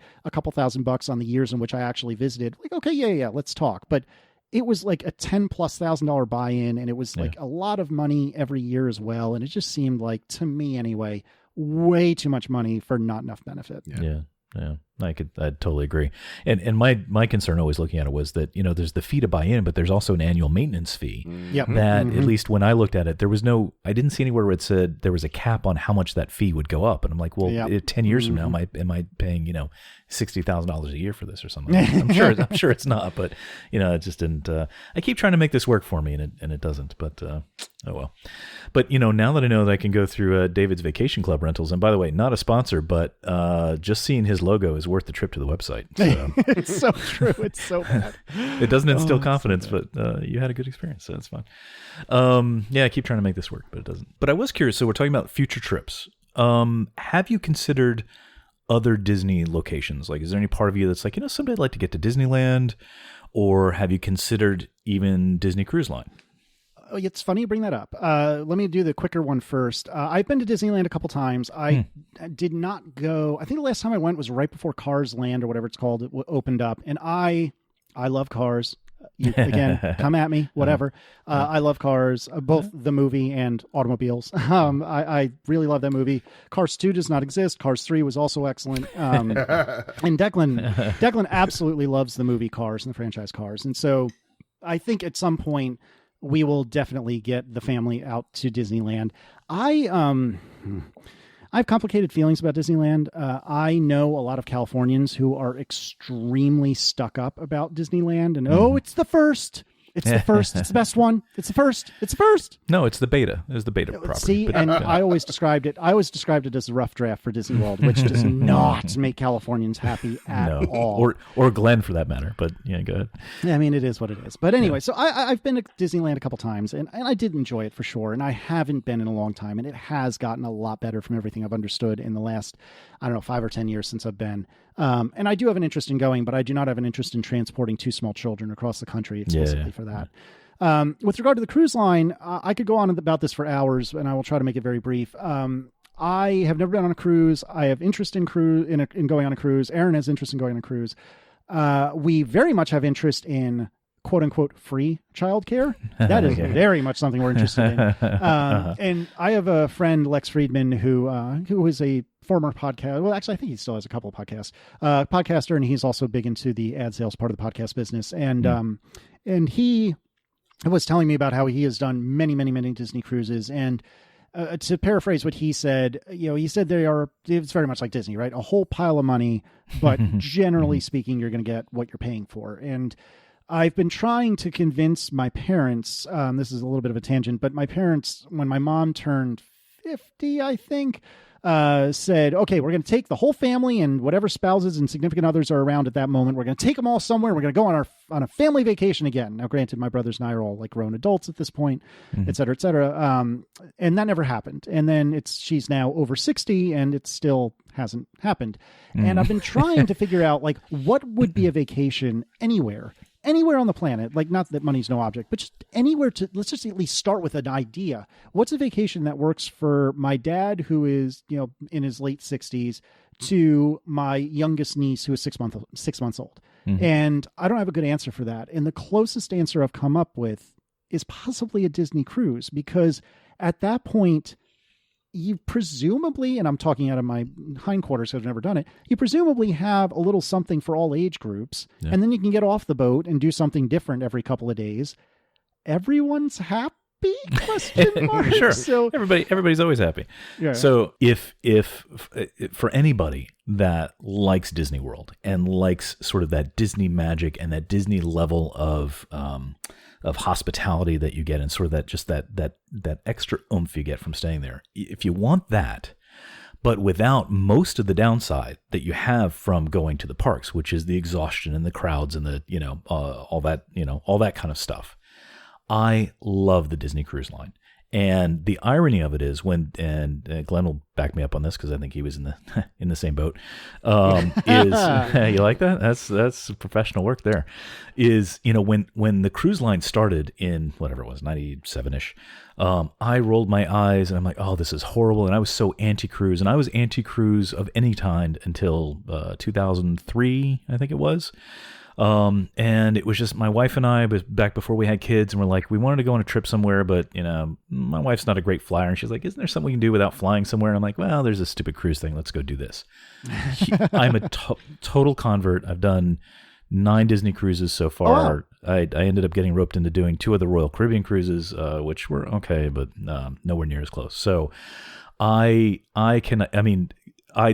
doubt, it is setting a giant pile of money on fire. That is, just whatever, get a large sum of money and say, I'm not going to see this money again. But I cannot recommend, for somebody who likes Disney stuff, and especially your kids are kind of hitting that perfect kind of age, because they will have the kids clubs and stuff for all the activities they have.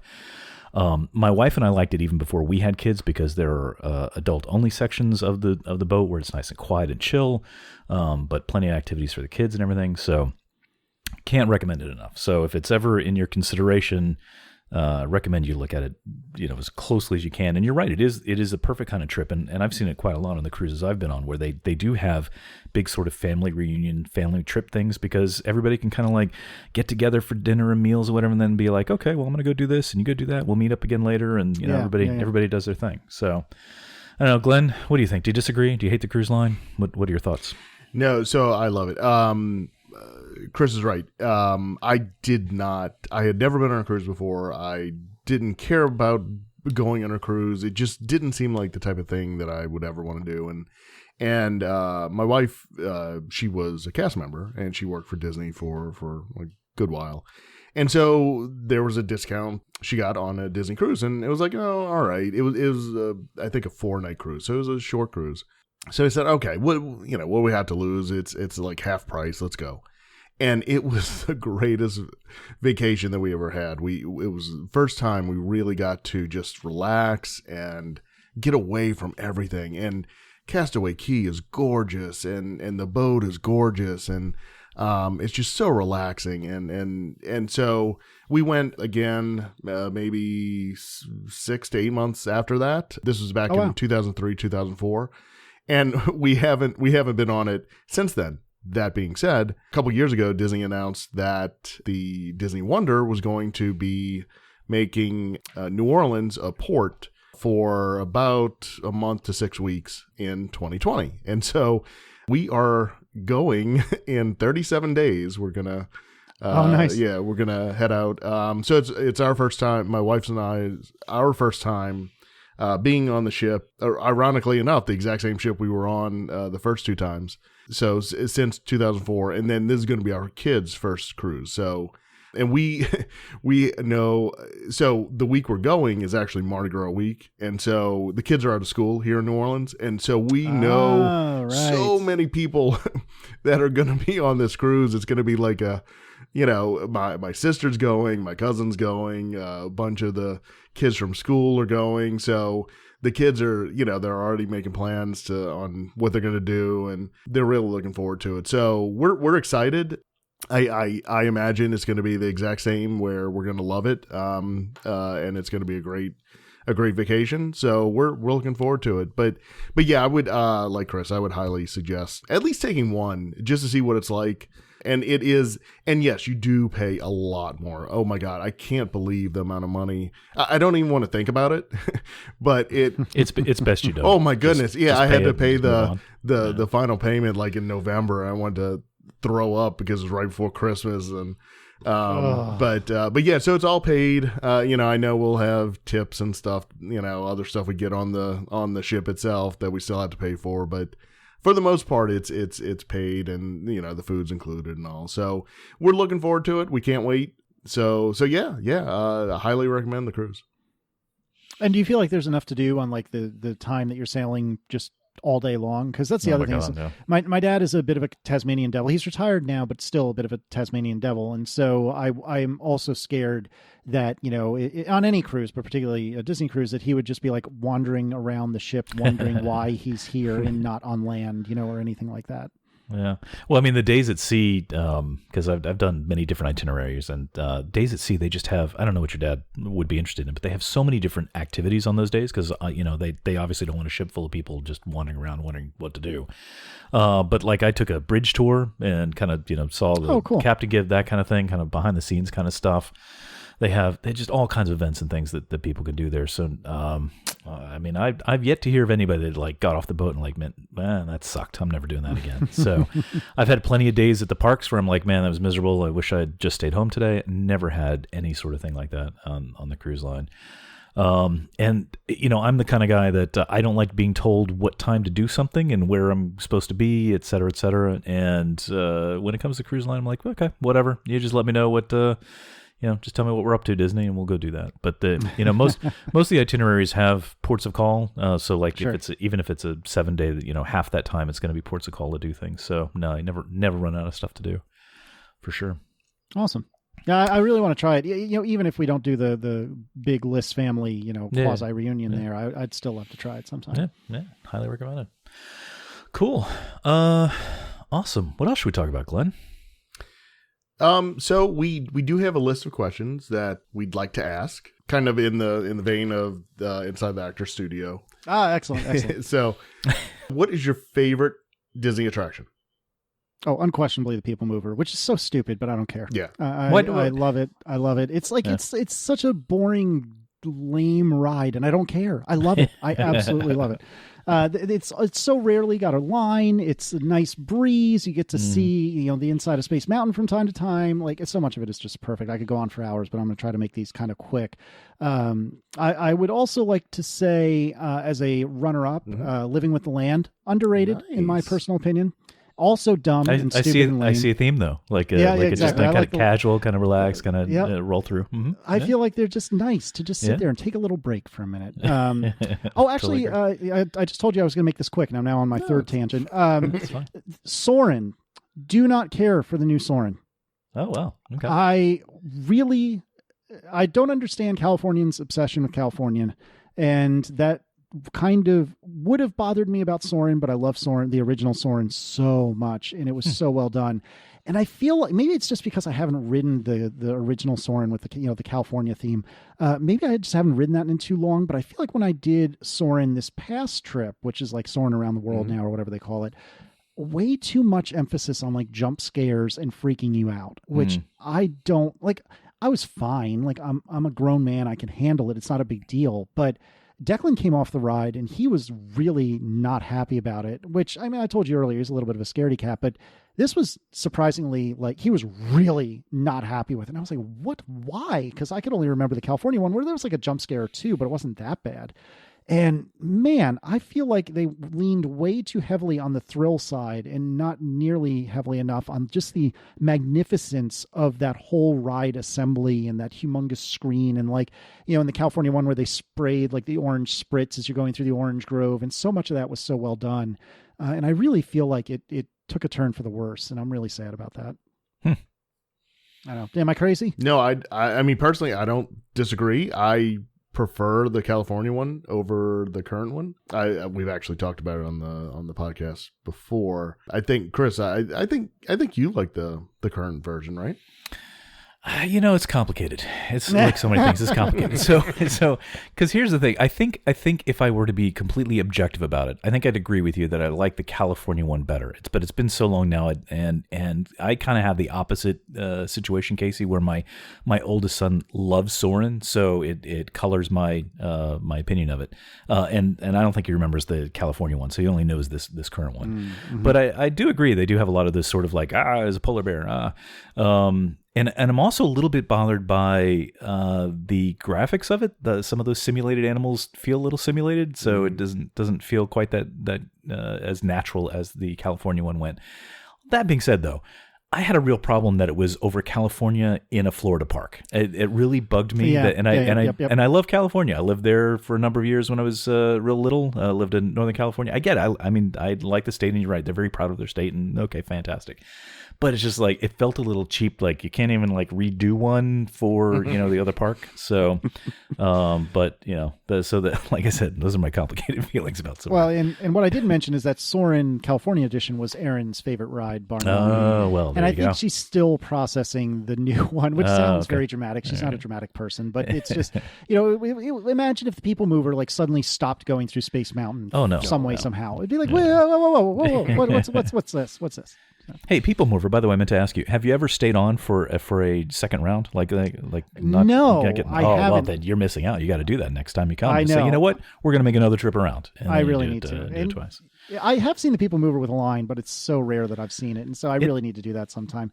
And it reminds me of riding in the front of the monorail, which I'm really sad we can't do. Yeah, you mentioned that before. That's although I could have sworn, Glenn, did I mention this to you? I could have sworn I saw somebody riding up there recently. I don't know if they were with a VIP guide or something, but I could swear I saw non-cast members up there in the last few months. You did mention that, but I don't know. You're right. I mean, it had to be some kind of special deal, because that is as far as I know, that's still a huge no-no after the tragedy that happened a few years ago. But yeah, man, I would love to take my kids on the front of the monorail. That would blow their minds. Mm-hmm. It blew my mind when I went on my honeymoon. I was 25 years old or whatever. It blew my friggin' mind. So I can only imagine what my kids or your kids would think. I have to dust off my Sony 8mm video of those that I did. Yeah. Way back when. All right. What was next, Glenn? What favorite attraction we did? Yeah, so what's your least favorite?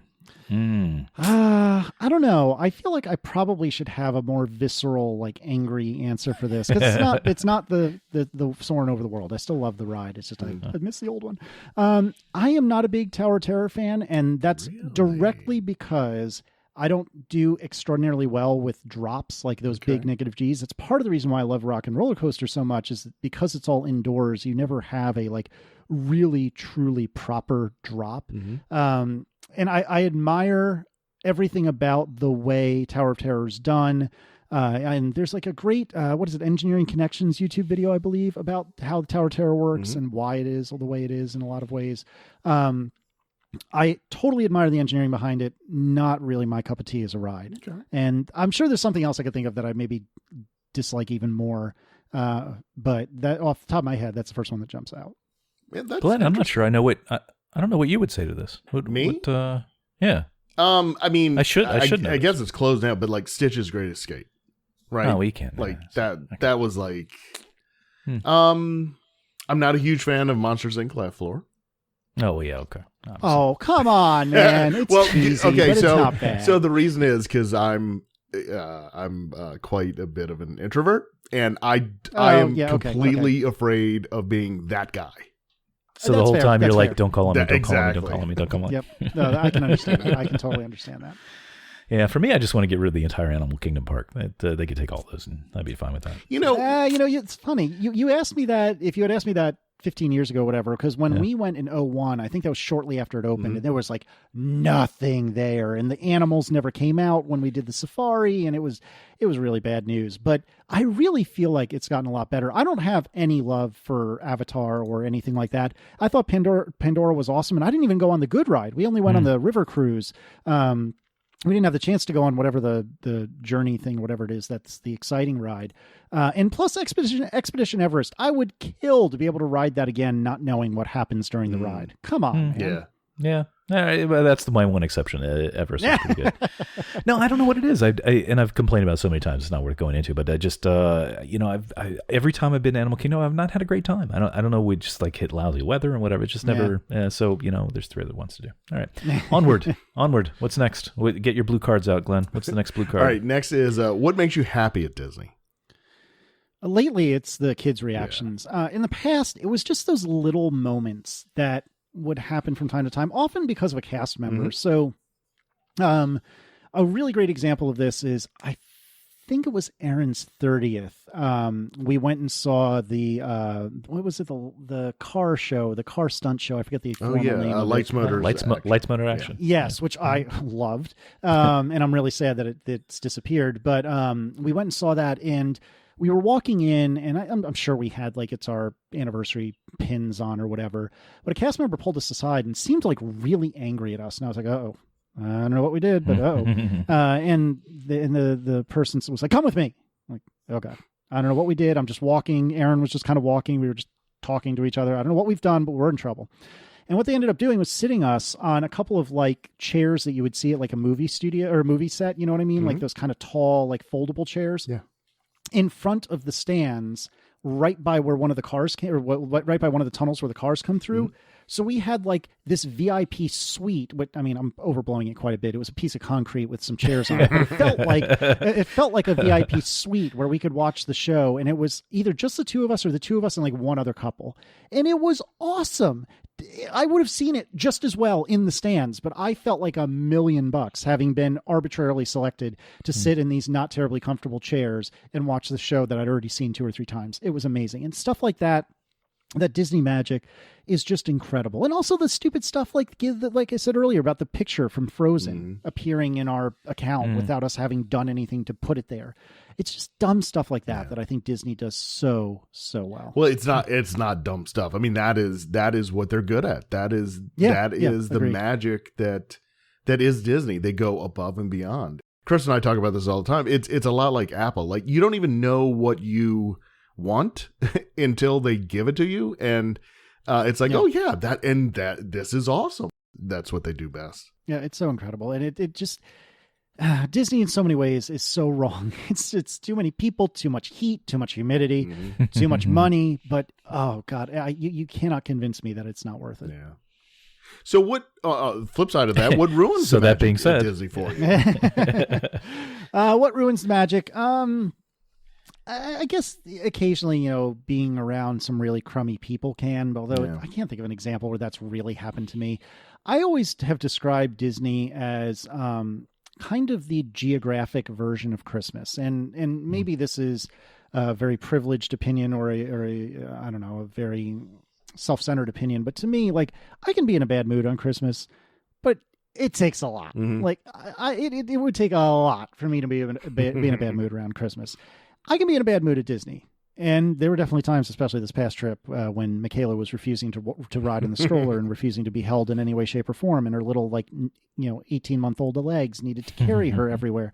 That I got a little frustrated. But all told, I feel like Disney is like the geographic version of Christmas. Like, you can be in a bad mood at Disney. it can happen, and kids especially can make it happen, but it's hard. And so I feel like it's hard to put me in a bad mood, and it's hard to really ruin the magic at Disney. And I'm sure it's happened. I'm sure somebody's cut me in line or something like that, or the kids were being jerks or whatever. But man, it's hard. It's hard to put me in a bad mood or ruin the magic there.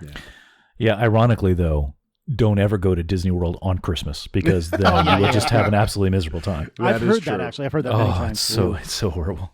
So before we moved down here, we were like, yeah, it'd be so nice to be down there at Christmas time and go there. But now we don't even bother. Okay. I always find I can take crowds or heat, but those days where we have both of those, then I sometimes have a miserable time at Disney. So, but try to ignore them.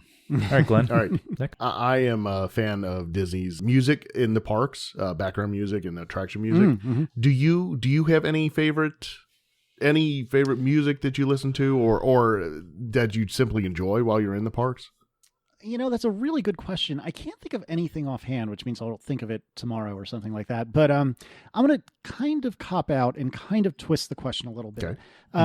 Whatever the Spanish language announcement is on the monorail, That's awesome. Say alejado de los puertos or something like that. Yeah, My Spanish is terrible. Something about that, and I hope that's not insensitive, but something about it and the way, I forget the gentleman's name, but the way it's said with such gusto, and it's just, I love that so much. And it just always cracked Aaron and me up for whatever reason, and so we've always enjoyed that. And C also a very similar thing, and I think for a while it was the same gentleman as well. The voiceovers on the People Mover, like paging Tom Morrow, Mr. Tom Morrow, and stuff like that, which I can't recall. I think a lot of that got changed, and some of it went away, if I recall correctly. But I always loved that as well. I always thought that was so cool. You're not alone on the monorail spiel. That was the running joke with my wife and I long before we moved down here. Was we'd go back home and we'd be saying that for months. So I don't know what it is. Why? There are even T-shirts that have been made up with that phrase. I've seen them. Oh, actually, that's funny you bring that up. When did I have a very important question? When did getting like themed T-shirts become such a thing? Because I feel like when I went last for a real length of time, when Aaron was in 2013, when Aaron turned 30, and it was very different than when we went this past year. Because when we went in 2013, I think like occasionally we would see something like that T-shirt, or I'm a monorail captain or something like that. And I feel like when we went in October, everybody had to have some sort of themed, sometimes snarky, sometimes funny T-shirt, which a lot of them were very good, if I'm honest. But at the same time, I'm like, when did this happen? Instagram. That's exactly it. There's one word, Instagram. If you go on Instagram and search Disney, there's so many influencers that are trying to become influencers, or they are influencers. And so many people sell shirts that are so specific on a certain thing. And it's like, it's like, man, and yeah, I mean, everybody has these different shirts on, and you can go, I'll be honest, I've bought quite way too many. All of them. But yeah, I'm a T-shirt nut too, and so I love them. But yeah, man, you are absolutely right. It's over just really not that long ago, but over the past 3 or 4 years, maybe. Yeah, I think it's been a ramp up over like the last 5. I think a big part of it is the number of places that people can get custom shirts done now. So kind of the path we saw was that people started getting creative and having their own shirts done, and then Disney saw that and said, "Hey, we'd like some of that money." Yeah, of course. So then they started doing more of these sort of short run, kind of kitschy little T-shirts themselves. So it's just and then of course Instagram helps people see that and kind of carries it forward. So yeah, and I mentioned before with Food and Wine, it's kind of these roving bands of locals that go out and have a lot of the wine, and which is fine. I have no problem against it. But they often have lots of custom made T-shirts and things. So it's almost become a bit of an art form that people have these made up. So. But yeah, I sent you a link to one of the monorail ones. There's lots of those out there. So if you want some other ones, I think even Disney had some merchandise that they formally did that, right, Glenn, with the Spanish stuff. I actually have I'm looking at it right now on my shelf, a box of chocolate that has it on there with the monorail. So yeah, they did jump in, and they are making their own merchandise with some of this unique stuff. Hey, speaking of merchandise, I was going to add it to the list and didn't get to in time. I was wondering, are you a souvenir guy? Are there things? I mean, for me, mostly it's about pictures and things. I don't buy a whole lot of park souvenirs, but I did long ago. Is there anything that you ever do you get souvenirs at the park? Is there anything you're particularly proud of that you enjoy that either you had as a kid or you've gotten with your kids, or where do you fall on that? Yeah, I'm not a real big souvenir person. Aaron and I try to get a magnet from anywhere we visit, and so we'll try to grab a magnet when we're there. And when we were there, I think when Declan was a baby, we had gotten him like a little pull back and release monorail. You know what I'm talking about? Like just the engine, if you will, which he still plays with from time to time. What I will say, though, is that the kids were immediately suckered into the bubble machines. Which, what a brilliant, Wait, do we have the same children? It's incredible. What a brilliant piece of like souvenir and like marketing that Disney have done. Because there's these kids that are holding these bubble machines as they're getting wheeled around in their strollers, just vomiting bubbles everywhere. And every other kid is like, ooh, I want that. And we ended up buying one for each of our kids when our locals were in town. And so they have annual passes and they got us like 10 or 20% off, whatever it was. And it was still like $30 for each of these things or whatever it was. It was absurdly overpriced and ridiculous. And those kids, they still play with them, 3 months later. They love those things. Yeah. They are crazy though with how many kids have the bubble makers, and the park just kind of fills up with bubbles, right? Which I mean is kind of awesome. It kind of is, but at the same time, like we were waiting for a parade. It was I think during the Christmas party special event that we went to, and we're like sitting waiting for the parade, and like every kid around us had them, and it was like, okay, enough soap at this point. But we got suckered into them too. So, and of course, we'll go back at some point. We'll forget to bring the ones we have, and then we'll have to get a backup set. But, anyway, all right. Next. All right. Who's your favorite Disney character? What does this mean? Is this like you kill off all the other ones and you're left with just the one? What's the criteria? Not F, marry, kill. No. Just who? That's good. If you could, do the character meet and greet. Who would be your favorite to go and get a picture with, or have your kids? That's a good question. A favorite Disney character, like including Pixar, not meet and greet, just in general. I do love Guido and Luigi from Cars. the ones that Buzz hires. Right. They're just so they have like 6 lines in the movie, and every one of them just kills me. That's fantastic. To actually answer your question, though, I don't know. I've always had an affinity for Donald Duck. I don't know why. He's always been a favorite of mine, and of course Mickey. I don't think I get my engine revved that much by the characters. Although I will say, like I said earlier, those stormtroopers, man, I'm not even the biggest Star Wars fan, and those stormtroopers were pretty cool to see. Yeah. Nice. And then the last question I have is, if you could ride, one past attraction that doesn't exist anymore, which one would it be? All right, I know you said one, but I'm going to give you like 3. Okay. My number one, if I have to choose just one, I want to ride the People Mover at Disneyland. Okay. That's good. Okay. Because the track is there, the parts taunting us. Right. I tell you. But it hasn't been there since like the 70s or something like that, right? Or something forever ago. In the 90s, it turned into I think it was the 90s. It turned into rocket rods, right? They tried to make it like an actual ride. Oh, I did not know that. Yeah.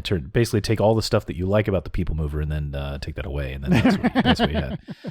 But I don't know when that closed down in the early 2000s. Yeah, so it opened. Oh, I thought it was later than that. It opened in. I'm sorry. Oh well, so the People Mover lasted until probably around 96. I'm gonna guess that. I thought it was much before then. Okay. And then they replaced it with rocket rods. That opened in 98, and then that closed I think in 2000. So it was only open like a year and a half, somewhere in there. And then since 2000, it's been just the track sitting there for 20 years now. It's sad. It's insanely. It's oh god, it crazy. Is 20 years. Yeah, oh god, right? Oh no. Not to make you feel even older, but it's crazy. That's been it. So that's my actual answer. Okay. Runners up. I probably saw Captain EO at some point, but I don't remember it. Is that the name of the Michael Jackson one? Is that right? It is. Yeah. I feel like I would like to experience that once, and I bet it did not age well, and I bet I would hate it, but I just kind of want to experience it. I don't think they're ever going to play that again, Casey. Probably not. But right after he passed away, I went back, I think in 2013, they actually started showing it again. They took out Honey, I Blew Up the Audience and put it in. Really? So I got to see it again. Oh, yes, I did hear that. That's right. Yeah, yes. and it did not hold up. It well, weird. But I did want to see it one more time. That's a perfect segue too, because I miss Honey, I Shrunk the Audience, because didn't that leave as well, or am I crazy? That's go. Once Captain EO took it over, and then it didn't come back after. Okay, that's what I thought. Yeah, I missed that, and actually, I wasn't even thinking about this when I was coming up with my list of 17 things that I wanted to ride. Ellen's Energy Adventure just recently left, and I always loved that. Yeah. It's again, I always love the dumb rides that are silly and slow, but I always loved that one. I thought it was really well done, and that disappeared just in the last few years, didn't it? Yeah, 2017 it closed, and my family took a trip there like maybe a month before it closed, month or two before it closed. And so I made sure to take a ton of pictures and, try to document as much as I could, especially with the kids, because that was going to be their last time seeing it. So let's say being burnt by Disney, taking away attractions, you kind of get in the habit of just trying to document everything that you're seeing and going through, because you don't know if it's going to be there next time. Which is sad, but I think Universe Energy was awesome because it was around so long. It was there for Ellen's rise, fall, and re-rise again in her career. Absolutely, 100%. That's correct. All the stages of her career. Yeah. So, yeah, we still quote that ride quite often, though. Stupid Judy. Stupid Judy. So, every time I meet somebody named Judy, I think of that. Yeah, no, it's so true. Another favorite that I forgot to mention earlier that I believe was right around where Energy Adventure was is the dancing water in Epcot. Ever since I was like 4, I could sit there and watch you know what I'm talking about, right? The little like toadstool looking the sort of things, the circles where the water dances between them. They're still there. Yeah, they are. Yep, they're still there. Yeah. And one of my favorite memories of this past trip was we stumbled upon them, I don't think even on purpose. And I love those things. I could watch them for hours. But the 4 of us stumbled on them, and there was like nobody around there at the time, because I think most of the attractions around there have closed, and we were just kind of watching them, and then Declan was able to reach and like kind of get his hand in the way of the water by one of them. And then I put each of the kids one at a time on my shoulders and let them like reach up and try to grab the water as it was flying by. And it was like the most innocent, just joyful moment, especially because I think that day Michaela had been particularly cranky about being in the stroller, which made all of us kind of cranky to some degree. And I loved that moment. And Aaron thankfully had the wherewithal to get a couple of really good pictures of me with the kids, just enjoying this thing that has been one of my favorites since I was, as old as Declan is. And it's just such a great little silly thing. And like the inverted waterfall to some degree as well, but particularly the dancing water has always been a favorite of mine. Yeah. Very cool. I totally agree with you. In fact, when I was a kid, Epcot is the part that really made me fall in love with Disney World. Was I'm old enough to remember from the when it was basically brand new, and that whole area with Journey into Imagination, it's a shell of its former self, but that whole area was just amazing. Yep. So when you were there in October, but speaking of kind of that, did you see much about what's coming for Epcot? And I'm curious if you did, if you had general thoughts about that, anything there that you think was particularly interesting to come back and see. Not that I can recall. Then you're going to say something and I'm going to remember. No. I will say that we were there in the morning, and I'd forgotten that World Showcase doesn't open until like a couple of hours after the rest of Epcot does. And so, like I said, we were only there for a little bit, and we were there early. And so we barely got to see anything in World Showcase. And that does bum me out about this past trip. Like I stand by the decision to cater to Declan, but at the same time, I really wish we had more time in Epcot. And I think all that means is you got to make another trip down and exactly right. Exactly right. And I think he would have liked Test Track. I think it would have freaked him out a little bit, but I think he would have liked it. I haven't ridden Mission to Mars since our honeymoon, and when I did, we did the wimpy version because that was like right after someone like ruptured their aorta on the hard version or something like that. So I kind of want to try that again. Obviously not with Declan. But no, I I know that Epcot is being revised. I mean, hell, it's obvious as you're riding the monorail in and looking at where Leave a Legacy was and how it's all torn up. But I'm not sure of many of the particulars. So are there highlights for either of you guys that you're looking forward to? Oh gosh, please go back and listen to many of our last shows. But yeah, it's just it's clearly going through a huge revitalization, lots of interesting things. And they have you probably didn't get a chance to see it, or might have not been there by the time we were there. But there's like a whole preview center where they talk about all the things that are coming. Yes, I didn't see it, and I don't think I knew about it. I think it was available, but I didn't know about it until after the fact. And honestly, I don't know that we would have had the time anyway. Right. But I am really bummed out I didn't see that because I've heard that's phenomenal. Yep. Yeah, it's pretty cool. What made me think about it was we're talking about the dancing fountains, and there's a whole new Moana area that's coming in that sounds like it's going to be somewhat like that, but much more sort of natural feeling and stuff, where there's like kind of water playing and doing its thing. So kind of a magical little thing there. So yeah, just more opportunity to come back. Oh, all right, Glenn, I interrupted as I want to do. So I'm done with my list. I'm good. Awesome. Casey, I know you gave some background when we started, but do you want to plug anything? Sure. Yeah, we can run through the list real quick. If you want to listen to me talk about not Disney things, you can listen to the Accidental Tech Podcast at atp.fm. You can listen to Analog at relay.fm/analog. You can look at my website at Casey Liss. Twitter and Instagram are both the same, or you can download my iOS app called Vignette, which you can find linked from my website or on the App Store. And it's a little app that helps you add more recent images for all the people in your contacts, and you can check that out too. So, gentlemen, it has been a pleasure. Obviously, I have made you run way too long, and I apologize for that, but I have so much pent-up thinking and talking to do about Disney.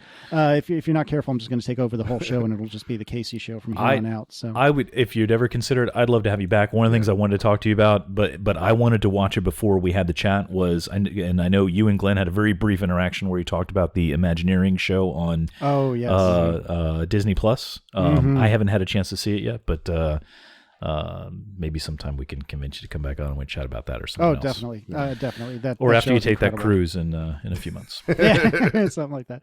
No, that show is incredible. And if your listeners haven't listened to it, holy smokes. I tweeted about it about halfway through the run.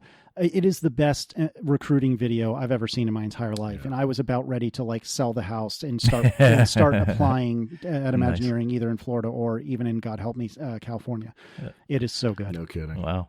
Very cool.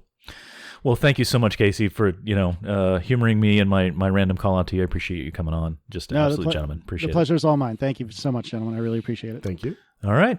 Till next time, then. All right. Indeed. See you guys. Bye. Bye, guys. Thank you for joining us on another episode of Starport 75.